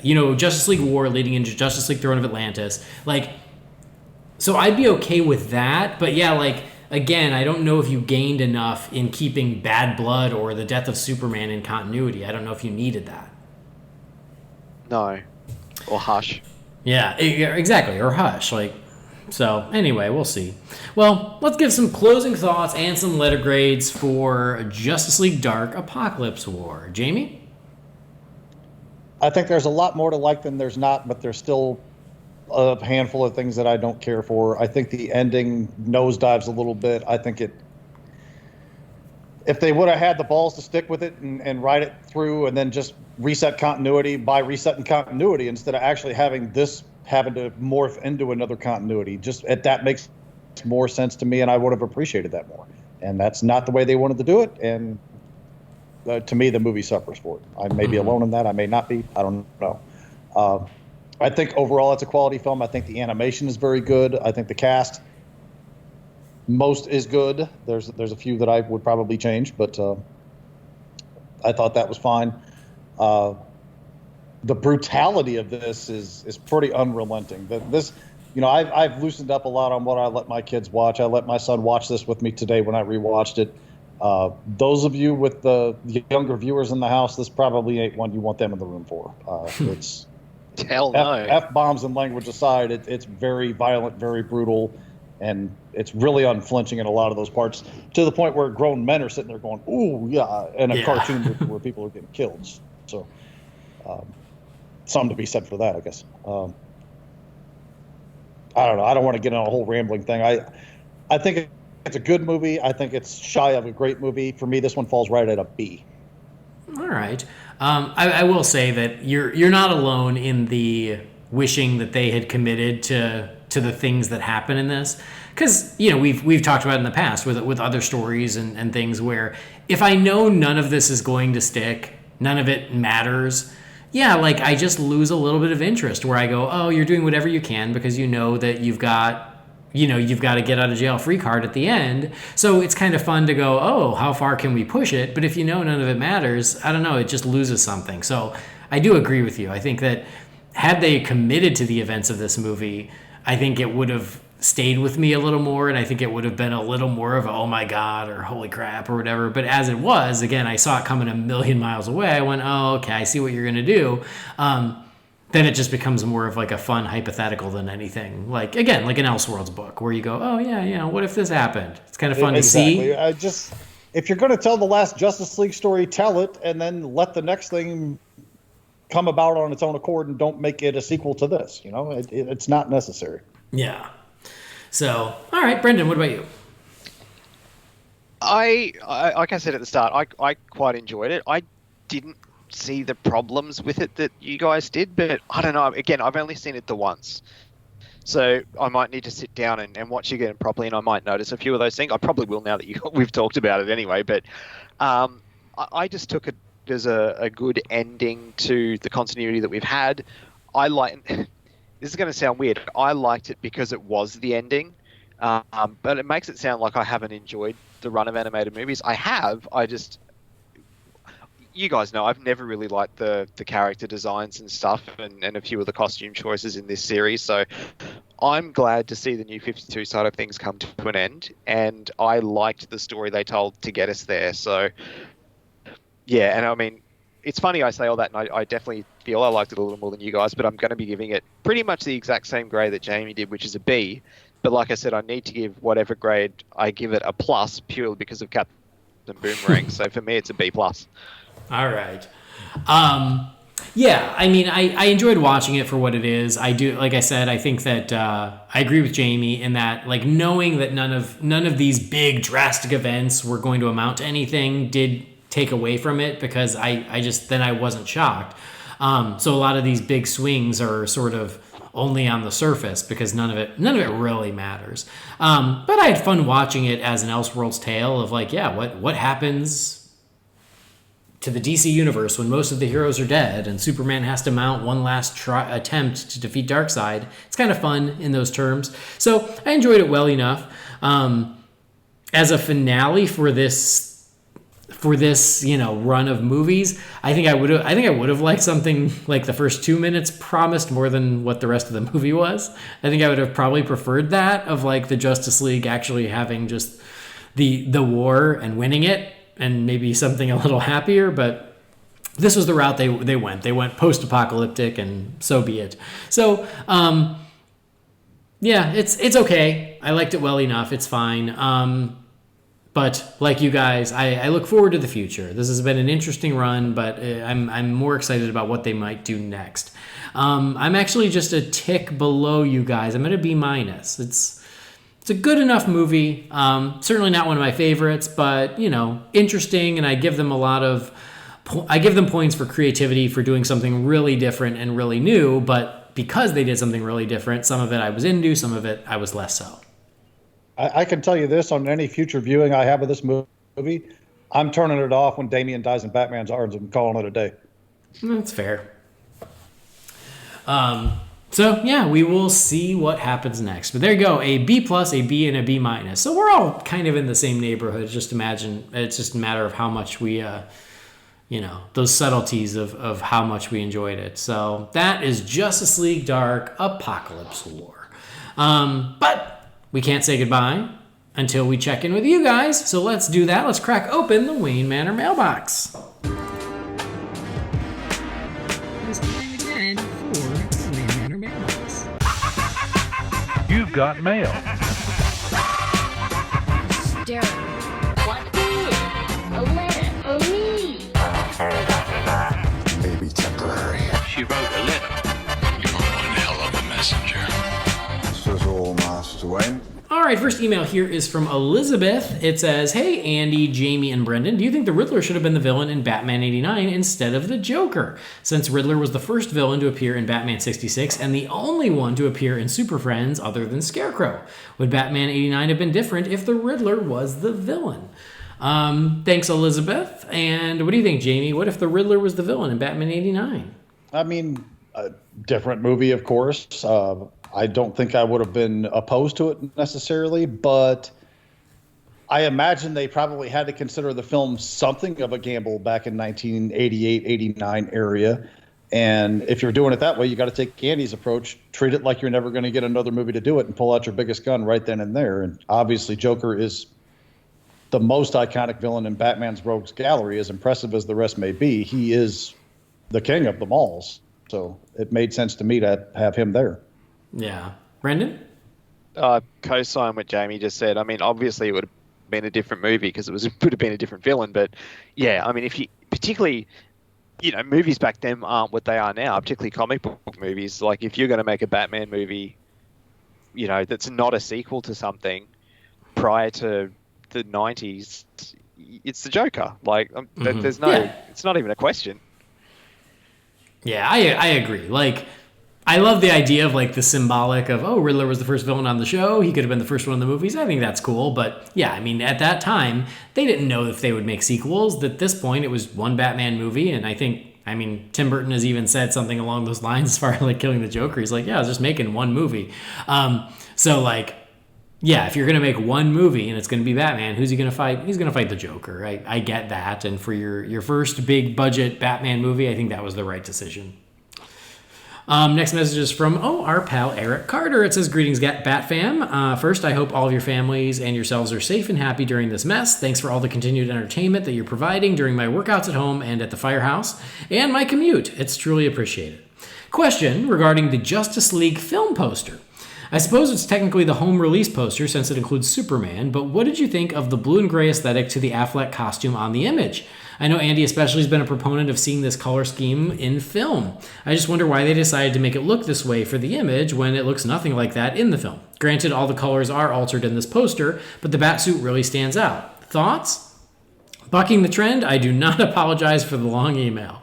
If I have to contend with lover spats between Andy and Brendan, you guys can contend with lengthy emails. Thanks for all you do. Keep up the good work. Your Bat brother, Eric Carter. Thanks, Eric. Do you guys know what he's talking about? Like the Justice League artwork that came out when the movie was released and the colors were all super vibrant and Batman almost looks blue? Yes. I can't place Batman ever looking blue in any of the images I've seen, no. Yeah. I mean, I dig it. Like, it was very obvious that, like, yes, for this, they were really trying to go, look, we're not dark anymore. We're colorful. Like, and it's very transparent what they were doing with this image. And so, yeah, they even tried to make Batman look somewhat colored. But I think it looks good. So I still think blue and gray could work. And so, yeah, I don't mind it here on this poster. Yeah, thoughts? I agree. I always thought that artwork was really, really cool. I've always dug it. So yeah, he's definitely got a bit of a blue tinge to him. Mm-hmm. But yeah, it's cool. Yeah, it looks more like the way the light's reflecting off him than it is the suit. It's more a lighting thing. Yeah. Yeah. I don't like the way they're photoshopped stuck on. Like, I think that could have been done better. But as far as how each of them look individually, I like the way they look. I mean, just commenting on that whole thing in general, I can't tell you the last time I saw a movie poster that I was just like, man, I would love to have that hanging on my wall. Mm-hmm. Like, the quality of movie posters, I don't feel as a whole has been very strong in the last 5 or 6 years, maybe longer. Unless you got places like Mondo or some of those that do the special ones or like the IMAX edition posters and things, they tend to put more effort into. But like just your standard lobby one sheets, they don't look all that great to me. I always like this one because of the harken back to the Alex Ross art style. Yeah. I will say I feel like DC does pretty well with posters, especially when I think about the Wonder Woman and Aquaman posters. I think those were all great. Or most. Yeah, I guess some of the Wonder Woman ones were really good. The Aquaman ones, I can't remember a lot of those. Yeah, there's one of him and Mera like standing in the water, sort of in profile, but they're both in their costumes, and I really liked that one. I didn't like the one where he was in the. I didn't like the one where he was in the jeans, but I liked the one where he was in the outfit. Yeah, I can picture that one. I had that as the wallpaper on my phone for quite a while. Yeah, you did. All right, next message is from Aussie Shepherd. It says, hey, because COVID-19 has made things go upside down, and perhaps because I miss your fan casts, who do you think Kevin Feige would cast if he were making a Batman movie? Thank you for all the podcasts. They're a highlight of my week. Stay safe, Aussie. Thanks, Aussie. That's a hard one. What say you? Jamie, who do you think Kevin Feige would cast in a Batman movie? Man, do I have to? Really tonight? I mean, give us something. I know these are better if we have time to think about it, but I mean, whatever you can think of. I don't even know how to answer this question because I don't know how much of it Kevin Feige's actually responsible for. You know? I mean, that's true. So it's difficult for me to say. And I don't want to discredit Kevin Feige. I think that he obviously is doing something right over there. But at the same time, I'm not one of those people that think Marvel is without fault either. So I don't know. He put somebody funny and sarcastic in some part, I guess. I don't know how else to put it. I like what you just said, Brendan. Tom Hiddleston as the Riddler. I could see that. Well, I'd watch that. If you look at aside from Robert Downey Jr., if you look at like Chris Evans prior to Captain America, Chris Hemsworth prior to Thor, Chadwick Boseman prior to Black Panther, these are all guys who were on the rise but were not huge stars. And I think you would see something similar if Marvel was doing Batman, as they would find someone who is, someone who's hot right now, but like hasn't quite broken into superstardom, so they can lock him into a contract without paying him too much. Okay, well, here, let me call that back to an email that we got before I went on my hiatus, where somebody said they wanted that Corn Sweat guy to replace Cavill if Cavill wasn't going to come back, and say that's who Feige would put in as Superman. Because, man, I've been watching Hollywood, and they're right. That dude does look like Henry Cavill. I guess as long as we're addressing that, because, yes, everyone's watching Hollywood, as they should. Is amazing. We watch it. It's so good. It's amazing. I love it. It's one of my favorite things I've watched all year, movies or otherwise. It is amazing. Caveat to that, I hated the first episode, but I've loved everything since. Oh, it's so good. And so I guess first I will apologize, sort of, because when someone wrote into us about that, I was like, I don't know who this is. What are you guys talking about? And it was like he was in something called The Politician. I was like, I don't even know what that is. And so now that I watched Hollywood, I go, oh, okay, yeah, now I get why you all wanted him. Because, yes, he looks like Superman, and he's really good. And then when I finished Hollywood, because of how much I loved it, I went back and watched The Politician, which was also great. And so now I'm like, okay, I get the fan casting. It makes sense to me. And in The Politician, the main character of that, who is not Corn Sweat, he literally calls him out. He goes, "Look at you! You look like Superman. It's not even fair." So like, even they knew that he looks like freaking Superman. So honestly, when I first started watching Hollywood, because the first episode they don't put the credits up or anything. It's just it kind of goes into it. And then the second episode's where they get that excellent opening credit sequence, which I absolutely love. It's my favorite thing about the show. It's awesome. I thought it was Matt Bomer. But to be fair, all white people look alike to me, so I don't know what to say. Right. I thought that he looks kind of like a Hal Jordan, and the guy who plays Rock Hudson looks like Superman. I think either can fit in either. I think it works either way. Yeah, but it's funny because I'm seeing so much more about is it David Corn Sweat? David Corn Sweat, right? Sure. Sure. Because Hollywood just dropped and everybody's at home and everybody's watched it. And so I'm seeing it all over Twitter and everything. And it's one of those where it's like, I want Cavill to come back. I think Cavill deserves another shot. But now I get it. So if Cavill does move on and he gets it, I'd go, yeah, okay, I get it. Well, Corn Sweat's not a very appealing name. I think Jim Parsons should give him a new one. Oh, obviously. While dancing. I will say, Jamie, and I said this to Andy in a message last weekend when he and I were both watching it. Dylan McDermott, his character of Ernie in that show, looks exactly like Falcone from The Long Halloween. Yeah. Yeah, like next time you're watching it, even grab out your copy of Long Halloween and have a look. He is a dead spit Falcone in The Long Halloween. Interesting. I don't have that fresh enough in my mind to make the connection in my head, but I didn't make that connection until Brendan said it, and I went, oh yeah, and I totally see it. Anyway, I'm sorry, we got completely off the subject. I don't know who Kevin Feige would cast, but I think it would be someone like that who you go, who they're just about to break big, and he'd get them now. Because again, you see that with Chadwick Boseman and Chris Evans, Chris Hemsworth. That was when they all entered the Marvel Universe. I think you would see the same thing probably with Batman. Yeah, someone who's kind of a star, and then they cast them in the role to make them a star. Yeah. All right, next message from Douglas June. It says, "Hey, Holy BatCast family, how are you? Who is in your top 5 Superman villains?" Thanks, Douglas. Fun question. Okay, Jamie, top 5 Superman villains. Lex, Zod. Yes. Mm-hmm. Brainiac, Yes. Batman. Okay. Mixes Pitlick. That's 5.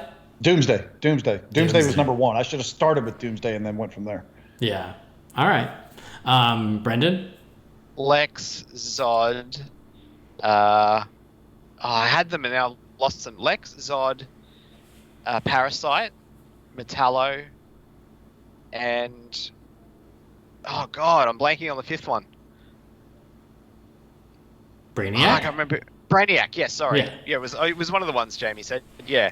Yeah. They're my 5. I feel like we're all very similar. So yeah, I would say Lex, Zod, Brainiac, Doomsday, and Bryan Singer.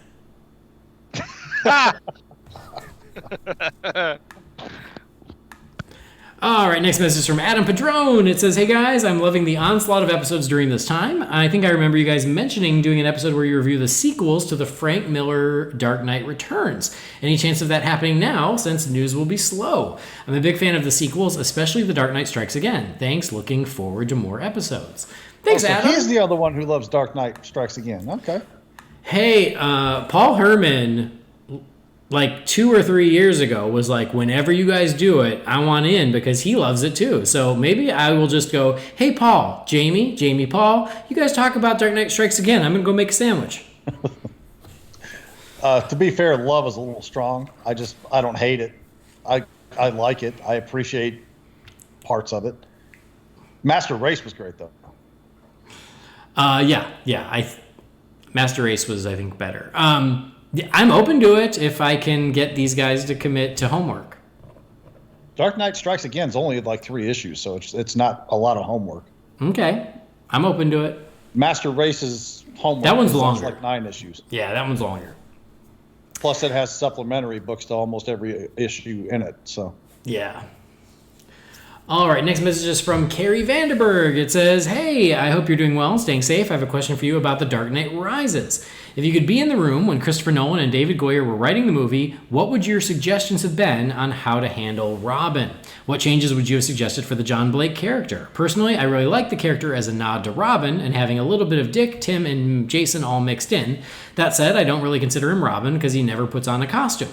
I'd probably suggest that Lucius get him geared up during the time Batman was gone. Then in the scene when he almost gets killed trying to free the cops, Batman shows up to save him, and we see them fight alongside each other. While I love the movie as it's my favorite of the trilogy, I'll admit that seeing Joseph Gordon-Levitt in a Robin suit would have been amazing. So what would you have told Nolan and Goyer to do with Robin if you were in the room with them? All the best, Carrie Vanderberg." Thank you, Carrie, and always good to hear from you. So, all right, this is a fun one. Brendan, how would you have handled Robin in The Dark Knight Rises? Well, first of all, I would have had a few words to them about a few other things well before Robin came into play. With things I would have changed to have done differently in that movie. I don't know, if we're talking specifically the John Blake version, I actually don't mind the idea of Lucius kidding him out while Bruce is away, suspended to fix his broken back. Mm-hmm. That's actually not a bad idea because you've got to work within the parameters of the film, I guess. So it's got to be the John Blake character. That kind of makes sense. But I mean, look, I'll admit, on opening night, the midnight screening, when that happened in that movie, I lost my absolute business. I thought that was so cool and so clever, and it's one of those things. Over time, when you sort of get away from the hype of it, I'm just like, really? I don't hate it, but I don't like it either. But yeah, that's kind of the least of my issues I have with that movie. I'd be changing a lot more rather than just the Robin character. What do you think, Jamie? I think thinking about it right now in this moment, where my head is going with it, right or wrong, is I cut out the whole Robin John Blake aspect, period, and just name him Richard Grayson, Dick Grayson. Let him be the same character. Thank you. All right. And sometimes the simplest answer is the right one. If I get to come out and play a little bit more on the concept toward the end there, maybe let him suit up in some armor and let him be Nightwing. I mean, I know it skips the whole Robin thing, and maybe that tenses people up too. But I mean, this isn't exactly, the boy wonder friendly environment that we've got here in this trilogy, and it's pretty self-contained. So just if you're going to have him as the sidekick and you're going to have him in costume, have him go straight to Nightwing and help Batman out there at the end. Yep, Jamie. And you don't even have to call him Nightwing. They never called Anne Hathaway's Catwoman, but you knew who she was. Could have done the exact same thing with him. So, Jamie. Yeah. Hey, wait, is Same that page. Is that it? Is that the same page? It's the same page, man. Same page. Yeah, you call him Dick Grayson. How about that? And then I like the idea of Batman disappears and he takes it upon himself to start becoming a vigilante on his own. And if you're going to cast Joseph Gordon-Levitt, then yes, just jump to Nightwing. Joseph Gordon-Levitt, he was a man when they made that movie. He's not Robin. So just jump to Nightwing. That would be better than what they did. The whole thing of John Blake's an amalgam of all three Robins, I've always thought is weak as hell, but I don't want to go down that road. But yeah, make him Dick Grayson, let him suit up, and in Batman's absence, he tries to help out, and then in the end, they team up. I'll be honest, in my headcanon, and I know this is... People, please don't email. I'll do a Jamie, don't at me. But I know that movie sets up for him to take over the role of Batman. But when I first, again, opening night, in my head, after the Robin revelation and everything, in my headcanon, he does take over protecting Gotham, but he's Nightwing. Yeah. No, I agree. I agree with that too. And there's fan art that supports what you just said. All right, next message is from Ruby. It says, "Hey, Holy BatCast. I'm Ruby. It's my first time writing in. I'm a newer listener. My first episode was the BVS review. Do you know why Ben Affleck as Batman does not get a lot of love from the public? When I hear other podcasts that aren't DC related, they just talk trash about Ben Affleck as Batman and just talk down about him as Batman. Also, your top 5 Spider-Man movies." Oh, it's so funny. We've been getting so many emails of here's a Batman question and then Spider-Man. So yeah, what do you think? Why do you think Ben Affleck doesn't get as much love as Batman, Brendan? I mean, it's the way the public perceive those movies, I guess, and all the... I don't know. It's... those things where you've watched a movie for years and years, and then you realize that it's years later that you find out that, it's not cool to like that because the internet doesn't like it. You didn't realize you weren't supposed to like that thing, whatever it is. I think that's what it is with Affleck's Batman. I don't care whether you like BVS, Justice League, Suicide Squad, if you like those movies or not. Affleck was a effing great Batman in those movies. He's the most comics accurate Batman we've had. He looks the part more than any other actor we've had in the role. He is a good actor. I think he gets bogged down in the internet trash of you're not supposed to like that. Yeah.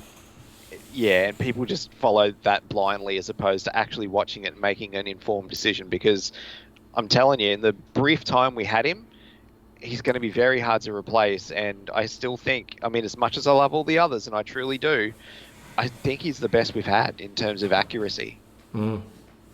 Jamie, what do you think?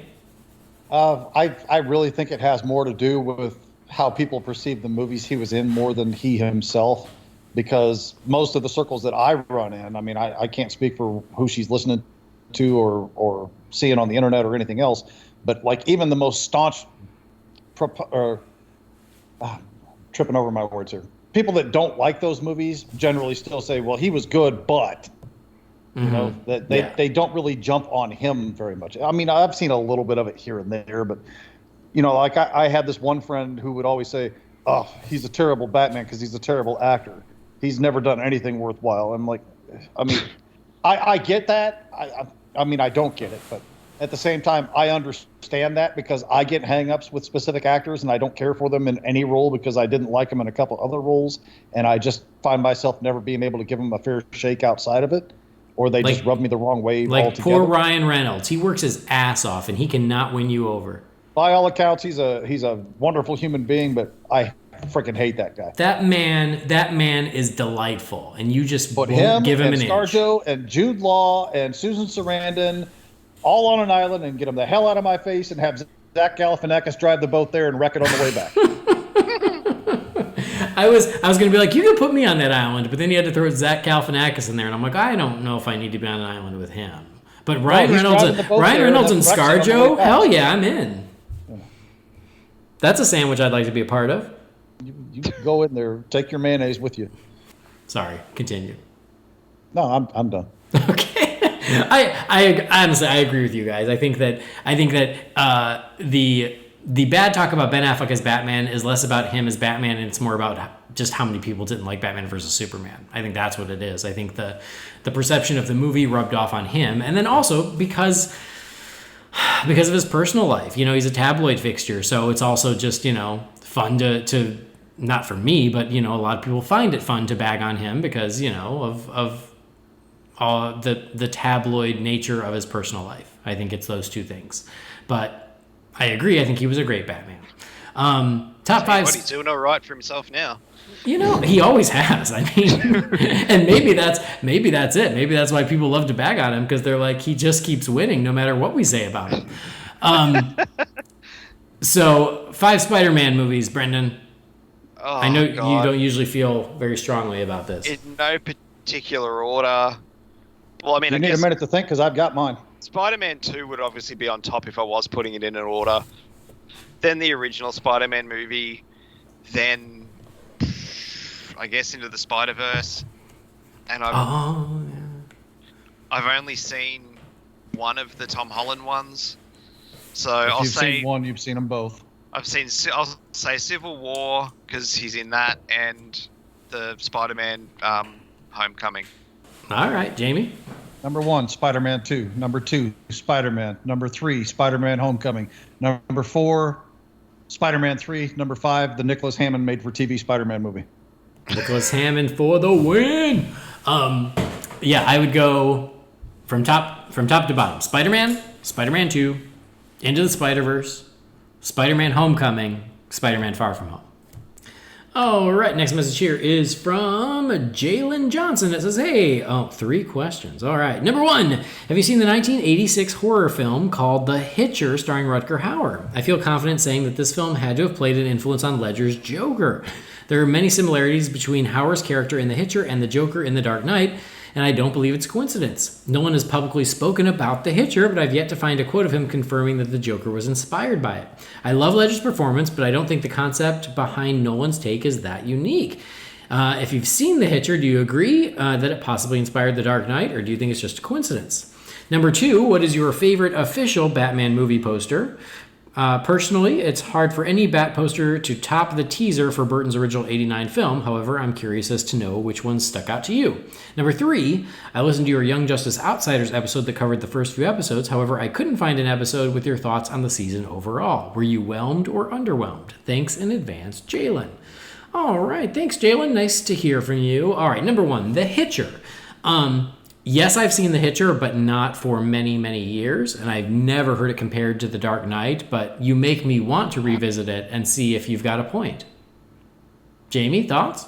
I saw it one time, don't even know how long ago it was, don't remember a single frame of any part of the movie, and I have been meaning to get around and revisit it again in my old age, and I just haven't gotten back to it yet. Yeah. All same. Like I probably watched it on HBO 25 years ago, but all I remember is something bad happens to Jennifer Jason Leigh. Oh, well, in that case, I should watch it because she belongs on that island too. Oh man, the island's getting so crowded. Brendan? I haven't seen it. I know the movie you're talking about, though. If one of you guys can remind me in October, I'll watch it as part of my scare-a-thon. Yeah. All right, favorite Batman movie poster, Jamie?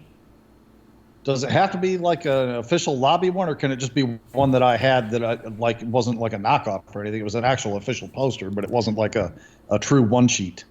Whatever you want. Okay, well, I had it hanging up in my garage, and it was awesome, but it was like a picture of the Batmobile with him like standing off to the side, and it had like specs for the Batmobile. Like oh, yeah. I remember that one. Poster. I love that though. All right. Brendan? I mean, it's hard to go past the original 89 poster with the gold bat emblem, you know. Am I the only one that ever found it weird that the sides of that were crossed out? Yes, I found that weird too. Yeah. I always did, but please don't hate me, but I really did like the Batman Forever poster as a kid. I had it on my wall. Like, I loved that poster. I just thought it was really cool. I'm shocked. To be honest, I also really liked the Batman Returns poster with the three faces on it. I thought that was really cool too. Oh, like the totem style? Yeah, that was one thing I will say with the Nolan trilogy. They never really had posters that really grabbed me all that much. But yeah, the first three Batman movies had pretty solid posters. The marketing for the Nolan stuff was pretty minimalistic, and I was okay with that, honestly. I mean, they marketed it in a different way. Like, they had a lot more viral marketing rather than just posters everywhere for it. I loved the poster for The Dark Knight where it looked like the Joker was behind frosted glass. That was great, yeah. So you could just sort of see him, but very abstract, and it looked like he was painting on the glass with his finger. I loved that one. That was actually, if you made me pick one that was an actual one sheet, that would have been my choice. Yeah, that one's great. Yeah, I mean, I don't think it gets more iconic than the Batman 89 poster because it was everywhere, but I mean, I lean towards Batman Returns, the totem one of Batman, Catwoman, Penguin, because that's the one that was on my wall for a decade and not Batman 89. So I feel like maybe I prefer that one just a tiny bit more. Similar to the Batman Forever one in that Batman Returns one, they made it out of the individual promo shots of the characters. Because even like the individual posters for Batman, Penguin, Catwoman, and then your characters in Batman Forever, they were all pretty kick-ass as well. Like your one sheets of the characters, and the way they morphed them to make the official poster, I really liked them.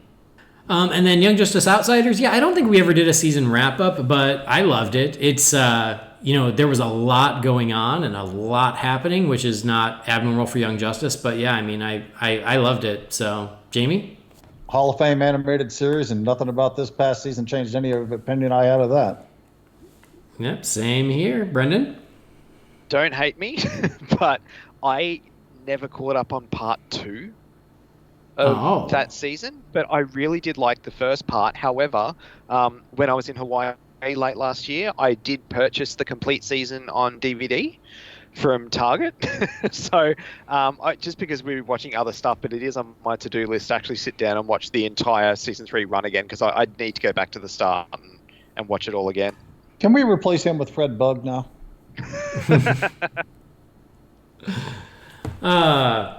All right, next email is from James. It says, "Hey, Bat Family, I'm so glad to hear Jamie is back from hibernation. Did he see his shadow, or do we have 6 more weeks of quarantine?" He said, "I watched the first couple episodes of Harley Quinn, and other than Poison Ivy, I wasn't really into it, but you guys have convinced me to give it another shot. You mentioned it will soon be showing on Sci-Fi, and I wonder if that might be part of the deal for DC to get the rights for Krypton. Also, the first season is on DCAU, but not the second. Would you be interested in DCU making further seasons of Krypton? And what about a Lobo show? Lastly, Andy mentioned that he builds theme parks. I was wondering if you have a fungineering degree. Your Bat Pal James. P.S. Brendan is a Okay. I mean, he's not wrong. The fungineering degree is a Futurama reference, and I appreciate it. I totally do. It's on my wall. All right. So, what do you think about further seasons of Krypton or a Lobo show for DC Universe, Jamie? I'm good. I finally got through the entire first season. I watched it on Sci-Fi. I got through 5 episodes. I quit.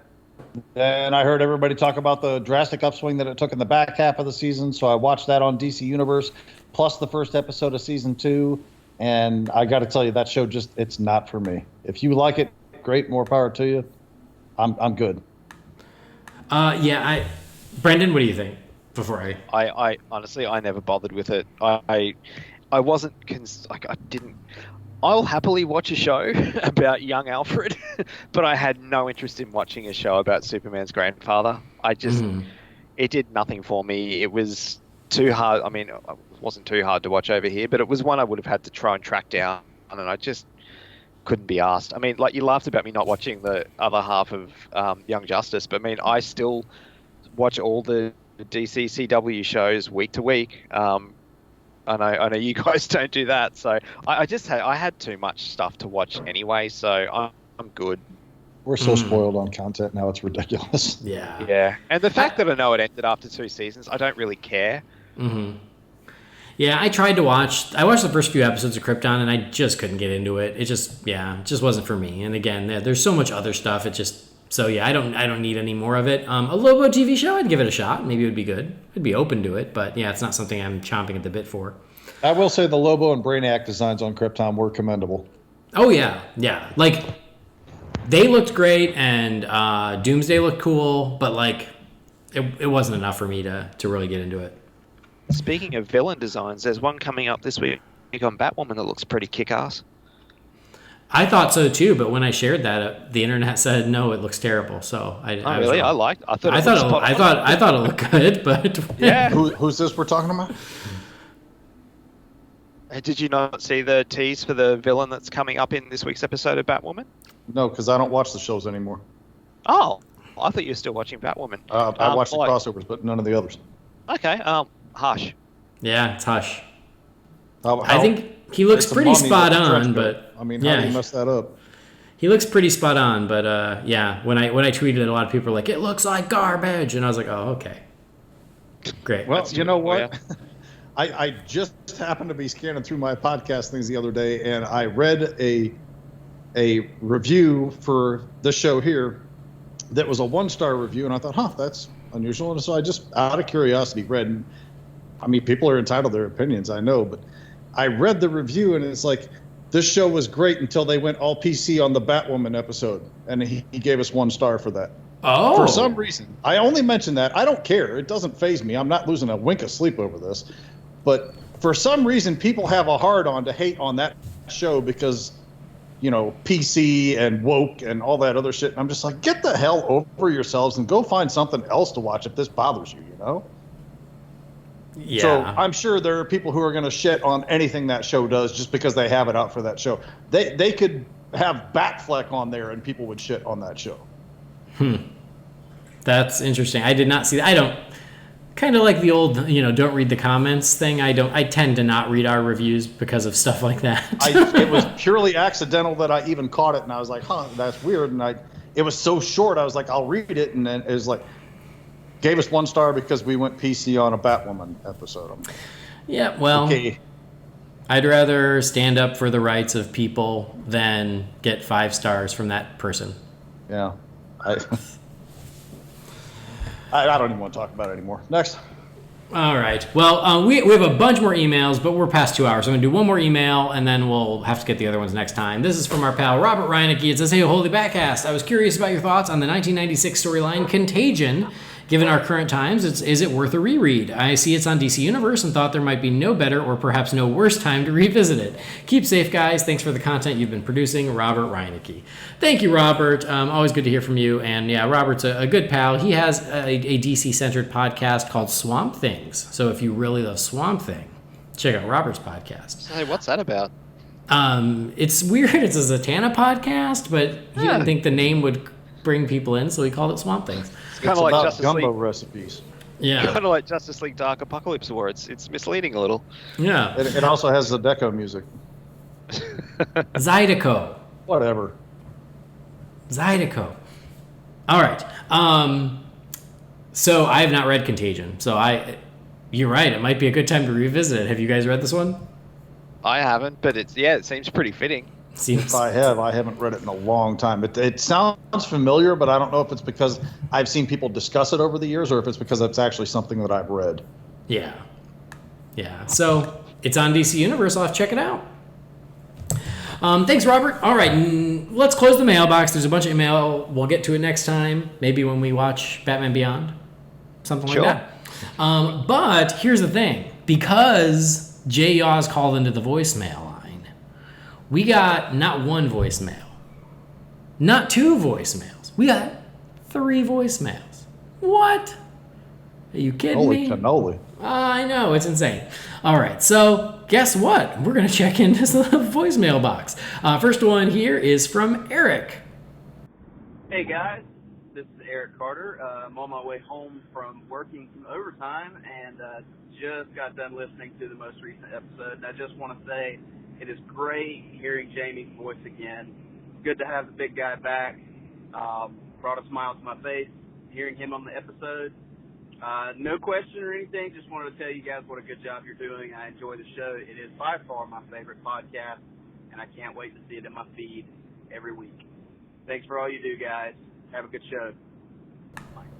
Hey, thanks, Eric. And Jamie, wasn't that nice? It was. I appreciate that, Eric. That's a really heartwarming thing you said there. And, you know, for all of you who have said welcome back and everything, I do thank you for that. It's good to be wanted.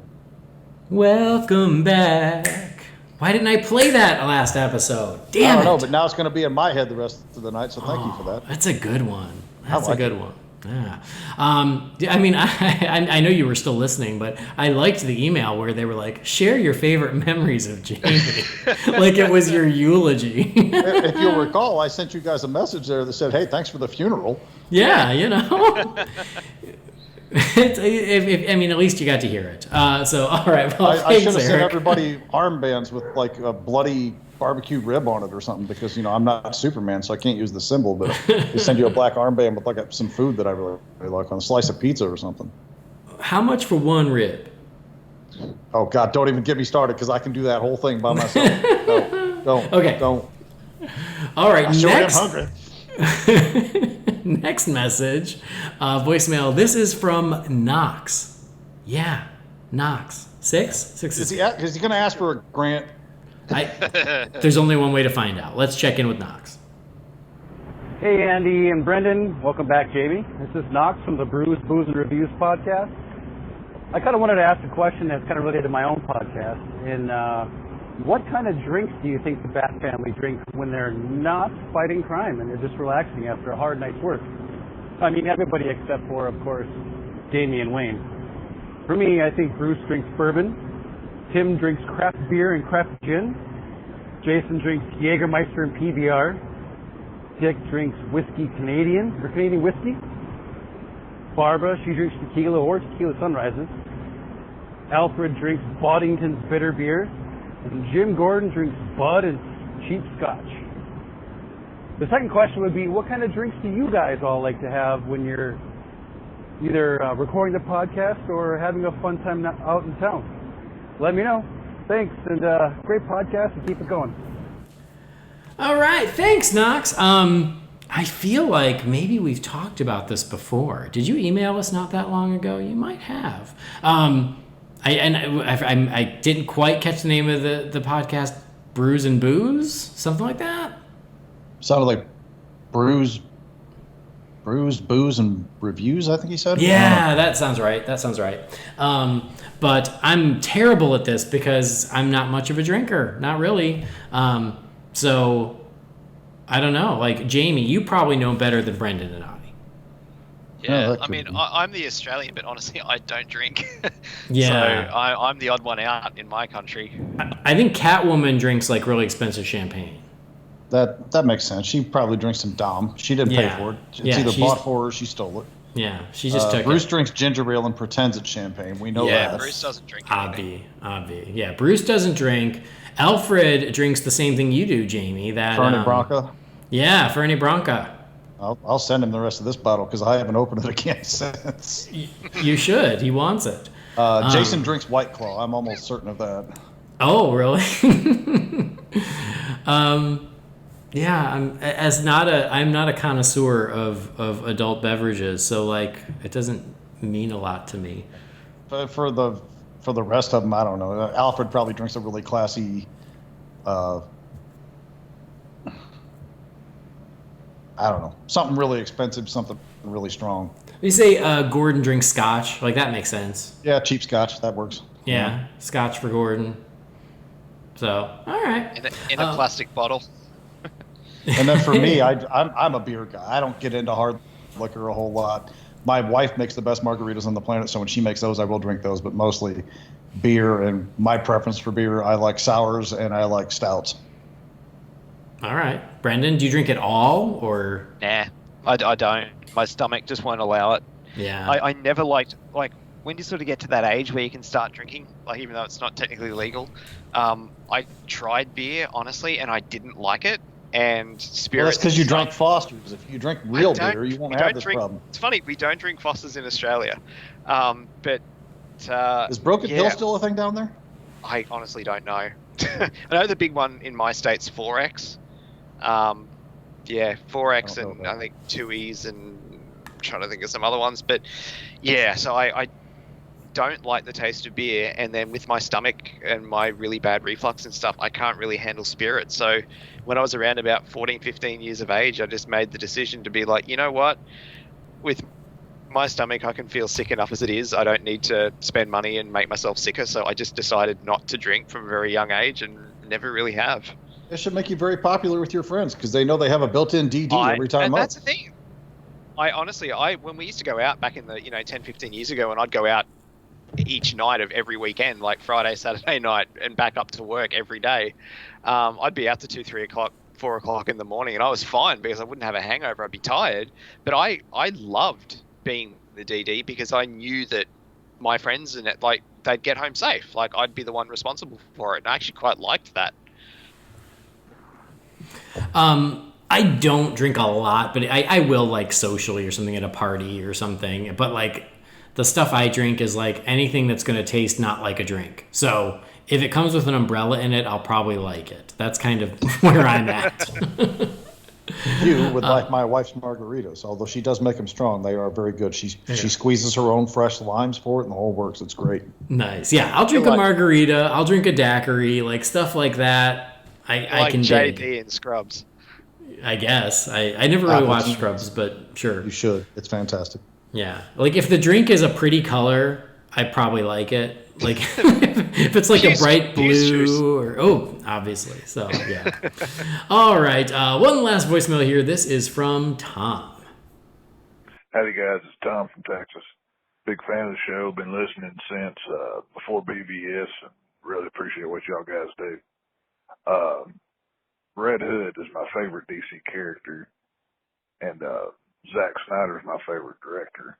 So for me, a dream series would be on HBO Max with Zack Snyder directing a Red Hood ongoing series that could start from his origins with Joker through his solo adventures, and then possibly even get into the Trinity run with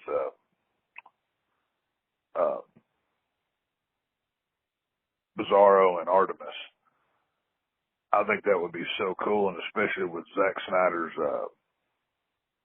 darker, hardcore edge, I think it would be perfect in considering how the darker tone of Joker worked. I think with Red Hood it would be amazing. So your guys' thoughts would be appreciated. Once again, love the show. Jamie, you're the man, dude. Adios. All right. Thanks, Tom. Jamie, you're the man.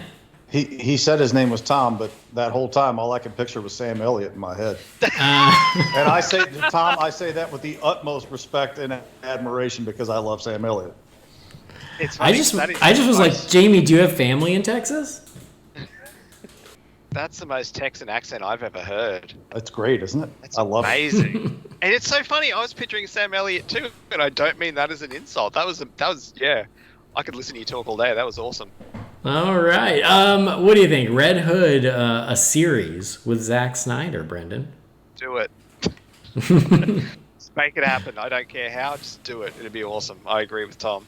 Yeah. Jamie? I personally think Snyder's vision and tendencies would be almost ideal for that. I was never a fan of Jason Todd. The Red Hood character was something I got to pretty late outside of the animated movie. I didn't read any of the books while they were coming out. I've read a couple since. And then the Rebirth era got into that whole, what was known unofficially as the Dirty Trinity of Red Hood, Artemis, and Bizarro, representing Batman, Wonder Woman, and Superman, but, kind of the opposites. That was a great book. I think Scott Lobdell was who wrote that.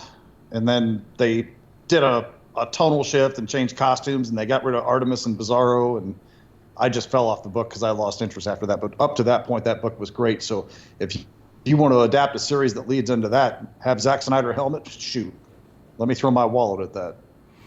Yeah, I love the idea. I think it's great. I don't know if Zach would do it, but I agree. I think his sensibilities make a lot of sense with the Red Hood character, and like a Red Hood series could be really cool. So, yep, I'm into it too. Good idea, Tom. All right, that's it. So, wow, voicemails, guys. So if you guys are out there listening and you want to leave us a voicemail, you can leave that at 323-366-9246. But that's where we are going to wrap up this episode of Holy BatCast. Brendan, thank you as always for joining us. No worries. And one thing I do want to mention, because we didn't record an episode last week, is the Batman ISO Challenge. Yeah, I meant to. Yeah, good call. I meant to call that out too. So yes, tell everybody about the Batman ISO challenge, because honestly, you get the credit. Like this is all your baby. I just let you do it. So thank you. I'll take it. I'll tell everybody about it. The ISO challenge is every day you make a different Mr. Freeze pun. And they've got to be better than that.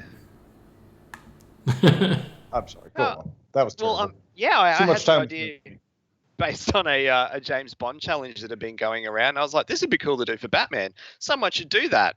Hell, I should do that. And then I talked to Andy about it, and we sort of came up with a list of questions and put it out there. So pretty much for every day for the month of May. I mean, you can do it whenever you want, but we started it on the 1st of May. If you go to our socials, you see the image with the Batman ISO challenge list on it. And every day you just post your answer to the question of, favorite Batman costume, favorite Batmobile, and we sort of delve into the animated stuff and comic stuff as it goes on. But it's just something a little fun that I thought we could do while we're all stuck at home and trying to, survive. So, and at the end of it, we're planning on doing a bit of a crossover episode with the Nightlight, where we'll split the list in half, and we'll talk about half of it on BatCast and the other half on Nightlight to round it all out. Yeah. So if you need any ideas, you can search for the hashtag Batman ISO Challenge on Twitter and stuff. And I had a look a few days ago, and there's quite a few people participating, which is nice. Yeah, it's really cool. Yeah, I mean, you can go to the Holy BatCast Twitter, or you can go to Brendan's Twitter, Loey007 or Nightlight Pod. And every day we post one, so it's really easy to find and to catch up. It's so funny though. Today I got tagged in one. You probably did too. And someone did it like all in one day. Oh, actually, I haven't seen it yet. They listed off all 30 or whatever, and I was like, oh, okay, you just wanted to be done with it. Like it was homework. Like, oh, and I'm done. I'll have to check it out. Yeah, but no, it's been really fun. So good call, Brendan. And yeah, if you guys are out there listening and you haven't participated, do. It's just something fun to do while we are all isolated. So check it out. Brendan, tell everybody where they can find you online. Well, yeah, Andy mentioned it before. You can find my Twitter at Loey007. My podcast Twitter is at NightlightPod. Same on Instagram. You can find me and follow me, or hit me up on Facebook. And yeah, you can check out my podcast as well at thenightlight.podbean.com or facebook.com/thenightlight. All right. And Jamie, always a pleasure. Glad to have you back, as are the listeners, as you heard. We're getting back into a normal swing now. It feels good. Normalcy, I think, is something we all appreciate in our lives right now. In fact, today I went to the comic book shop. Did I already say this? I went to the comic book shop for the first time in over a month to pick up one book. You posted it on Real You Fans. posted it, but yeah. But it still felt so good to go in there and actually interact with people. Just one person being the owner of the shop, but and we had to wear a mask, and they had plexiglass things up in front of the registers, and I mean, it's the whole, better safe than sorry approach, but it still felt good to actually go into the comic book shop and have something to be there for, So we're inching closer to normal. I mean, things may never be exactly the way they were again, but yeah, something to be said, baby steps. I'll take it. Yeah. Tell the listeners where they can find you. You can find me on the tweets at BatRaider3960. All right, cool.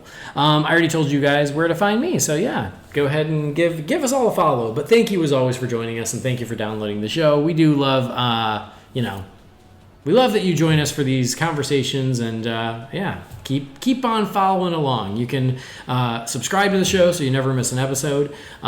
Rate and review us on Apple Podcasts, and again, find the show all over social media on Facebook, Twitter, Instagram, and YouTube. Just search for Holy BatCast. But most importantly, as Michael Keaton's Batman says, I want you to tell all your friends about me. If you have any messages for the Wayne Manor mailbox, you can send those to holybatcast@rf4rm.com. And again, the number for the voicemail is 323-366-9246. I really thought that voicemail line was dead, guys, and it sprung back to life. Thanks, J-Oz. Just like Jamie, it's come back. Yeah, it's back from the dead. So there you go. On behalf of Brendan and Jamie, I've been Andy. This has been Holy BatCast. We'll see you next time. Same bat time, same bat channel.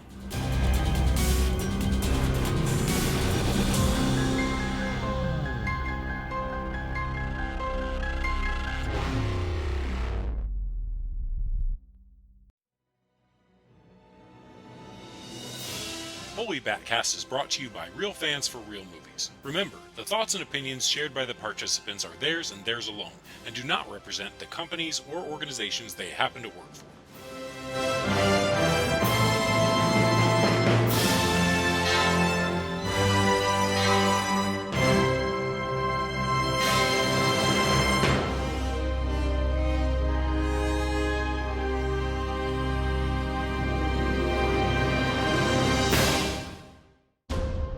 Justice League.